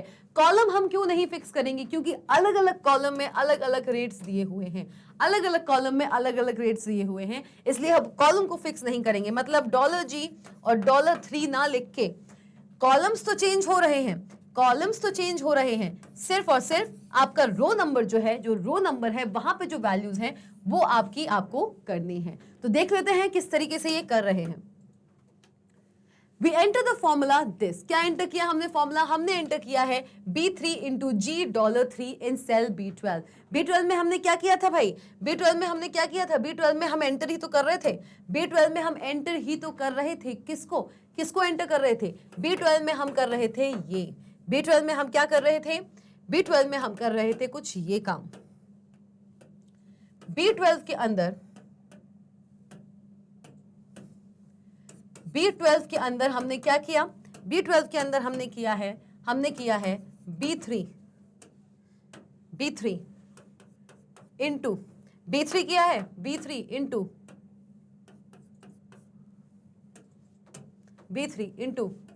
G $3। क्या किया हमने, B3 इंटू G $3 ये किया हुआ था। चलो ठीक है, in cell B12 as row is fix, क्योंकि जो 3 रो है हमारी, जो थर्ड रो है हमारी वो फिक्स्ड है, जो थर्ड रो है हमारी वो फिक्स्ड है। और क्योंकि ये रो हमारी फिक्स्ड है तो ये क्या कहलाएगी, ये कहलाएगी आपकी एब्सोल्यूट रो। किस टाइप की row, this is absolute row. Now copy it to the range B12 से लेके E15 तक। जैसे कि आप यहाँ पे देख सकते हैं B12 से लेके 15 तक, B12 से लेके ये आपकी B कॉलम है, समझो बात, ये आपका B कॉलम है। B12 से लेके B15 तक आप इसको फिक्स कर दीजिए, आप इसको कॉपी कर लीजिए। और जैसे ही आप कॉपी करेंगे तो जितनी भी रेफरेंसेस हैं, मतलब कि आपका दिया हुआ था B12 से B3 इंटू G, और क्या दिया हुआ था, और दिया हुआ था $, क्या दिया हुआ था, $3। चलिए B12 की बात की, अब हम बात करेंगे B13। हमें कहां से कहां तक कॉपी करना है, हमको कॉपी करना है B12 से E15 तक। कहां तक कॉपी करना है, हमको कॉपी करना है B12 से E15 तक। B12 से E15 तक हम इसको कॉपी कर लेंगे, B12 से E15 तक, मतलब इस पूरे में हम इसको कॉपी कर लेंगे B12 से B15 तक। चलिए ओके, ये चीज क्लियर हुई है, बिल्कुल बताइए, बिल्कुल अच्छे से बताइए ये चीज क्लियर हो गई कि नहीं हुई। The formula contains sales having mixed referencing. इस पूरे फॉर्मूला में आपको मिलेंगे वो सेल्स जो आपको शो करेंगे mixed referencing. Cells which are showing mixed referencing will be obtained in this particular question. चलिए, तो बढ़िया ही, बहुत ही मस्त सेशन था, बहुत ही अच्छा सेशन था। आज के सेशन में हमने जाना कि क्या होता है सेल रेफरेंसिंग इन कैल्क सॉफ्टवेयर। कैल्क सॉफ्टवेयर के अंदर हम सेल रेफरेंसिंग कर सकते हैं, one of the most important topics in class 9।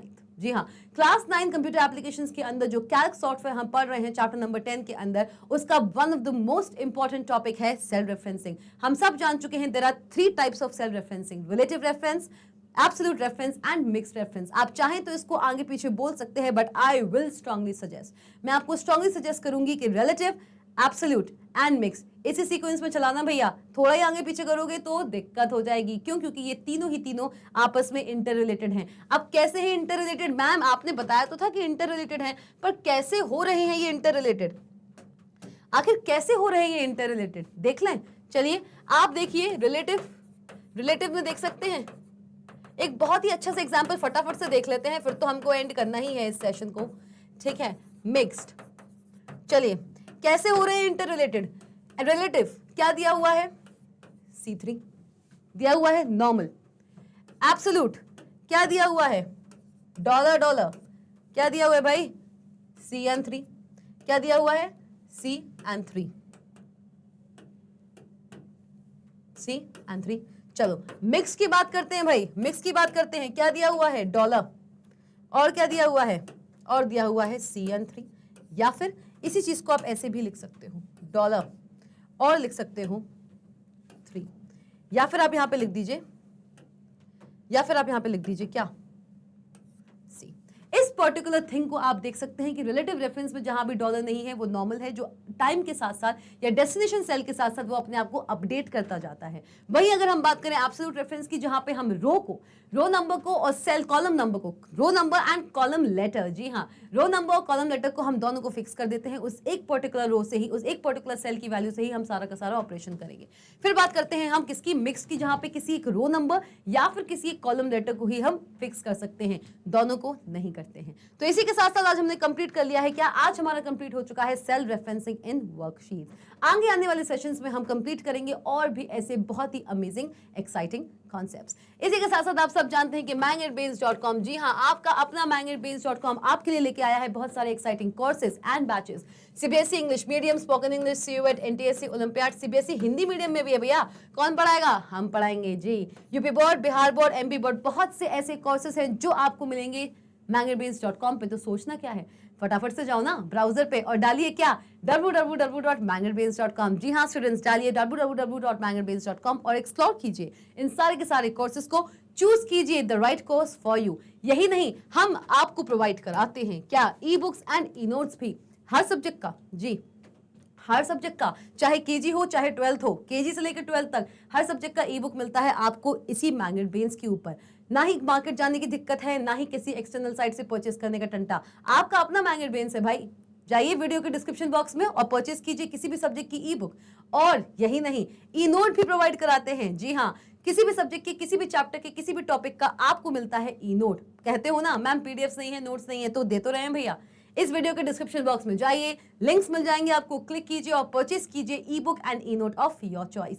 इसी के साथ साथ मैं शुभा कौशिक लेती हूं आप सबसे अलविदा, और जाते जाते आपसे बस इतना कहूंगी कि सब्सक्राइब कर दो मैग्नेटब्रेन्स के ऑफिशियल चैनल को, अगर आप हमारे चैनल पे न्यू हैं। बेल आइकन दिख रहा है, जी हाँ, अगर ये वीडियो अच्छी लगी है तो बिल्कुल सबसे पहले तो मैग्नेटब्रेन्स के चैनल को सब्सक्राइब करना है। सब्सक्राइब करने के बाद लाइक कीजिए इस वीडियो को, कमेंट सेक्शन में बताइए और बताइए, कमेंट सेक्शन में जाइए, जी हाँ, कमेंट सेक्शन में जाइए और बताइए ये वीडियो आपको कैसा लगा। किसी भी टॉपिक में कोई भी डाउट है, चाहे रिलेटिव रेफरेंसिंग हो, मिक्स रेफरेंसिंग हो, या हो आपका एब्सोल्यूट रेफरेंसिंग, किसी टॉपिक में कोई भी आपको डाउट है, आप बिल्कुल वहां पे पोस्ट कर सकते हैं। आपका डाउट्स हमारी प्रायोरिटी है। शेयर कीजिए इस वीडियो को, शेयर करना मत भूलना। तो चलिए मिलते हैं नेक्स्ट सेशन में, स्टे ट्यून्ड।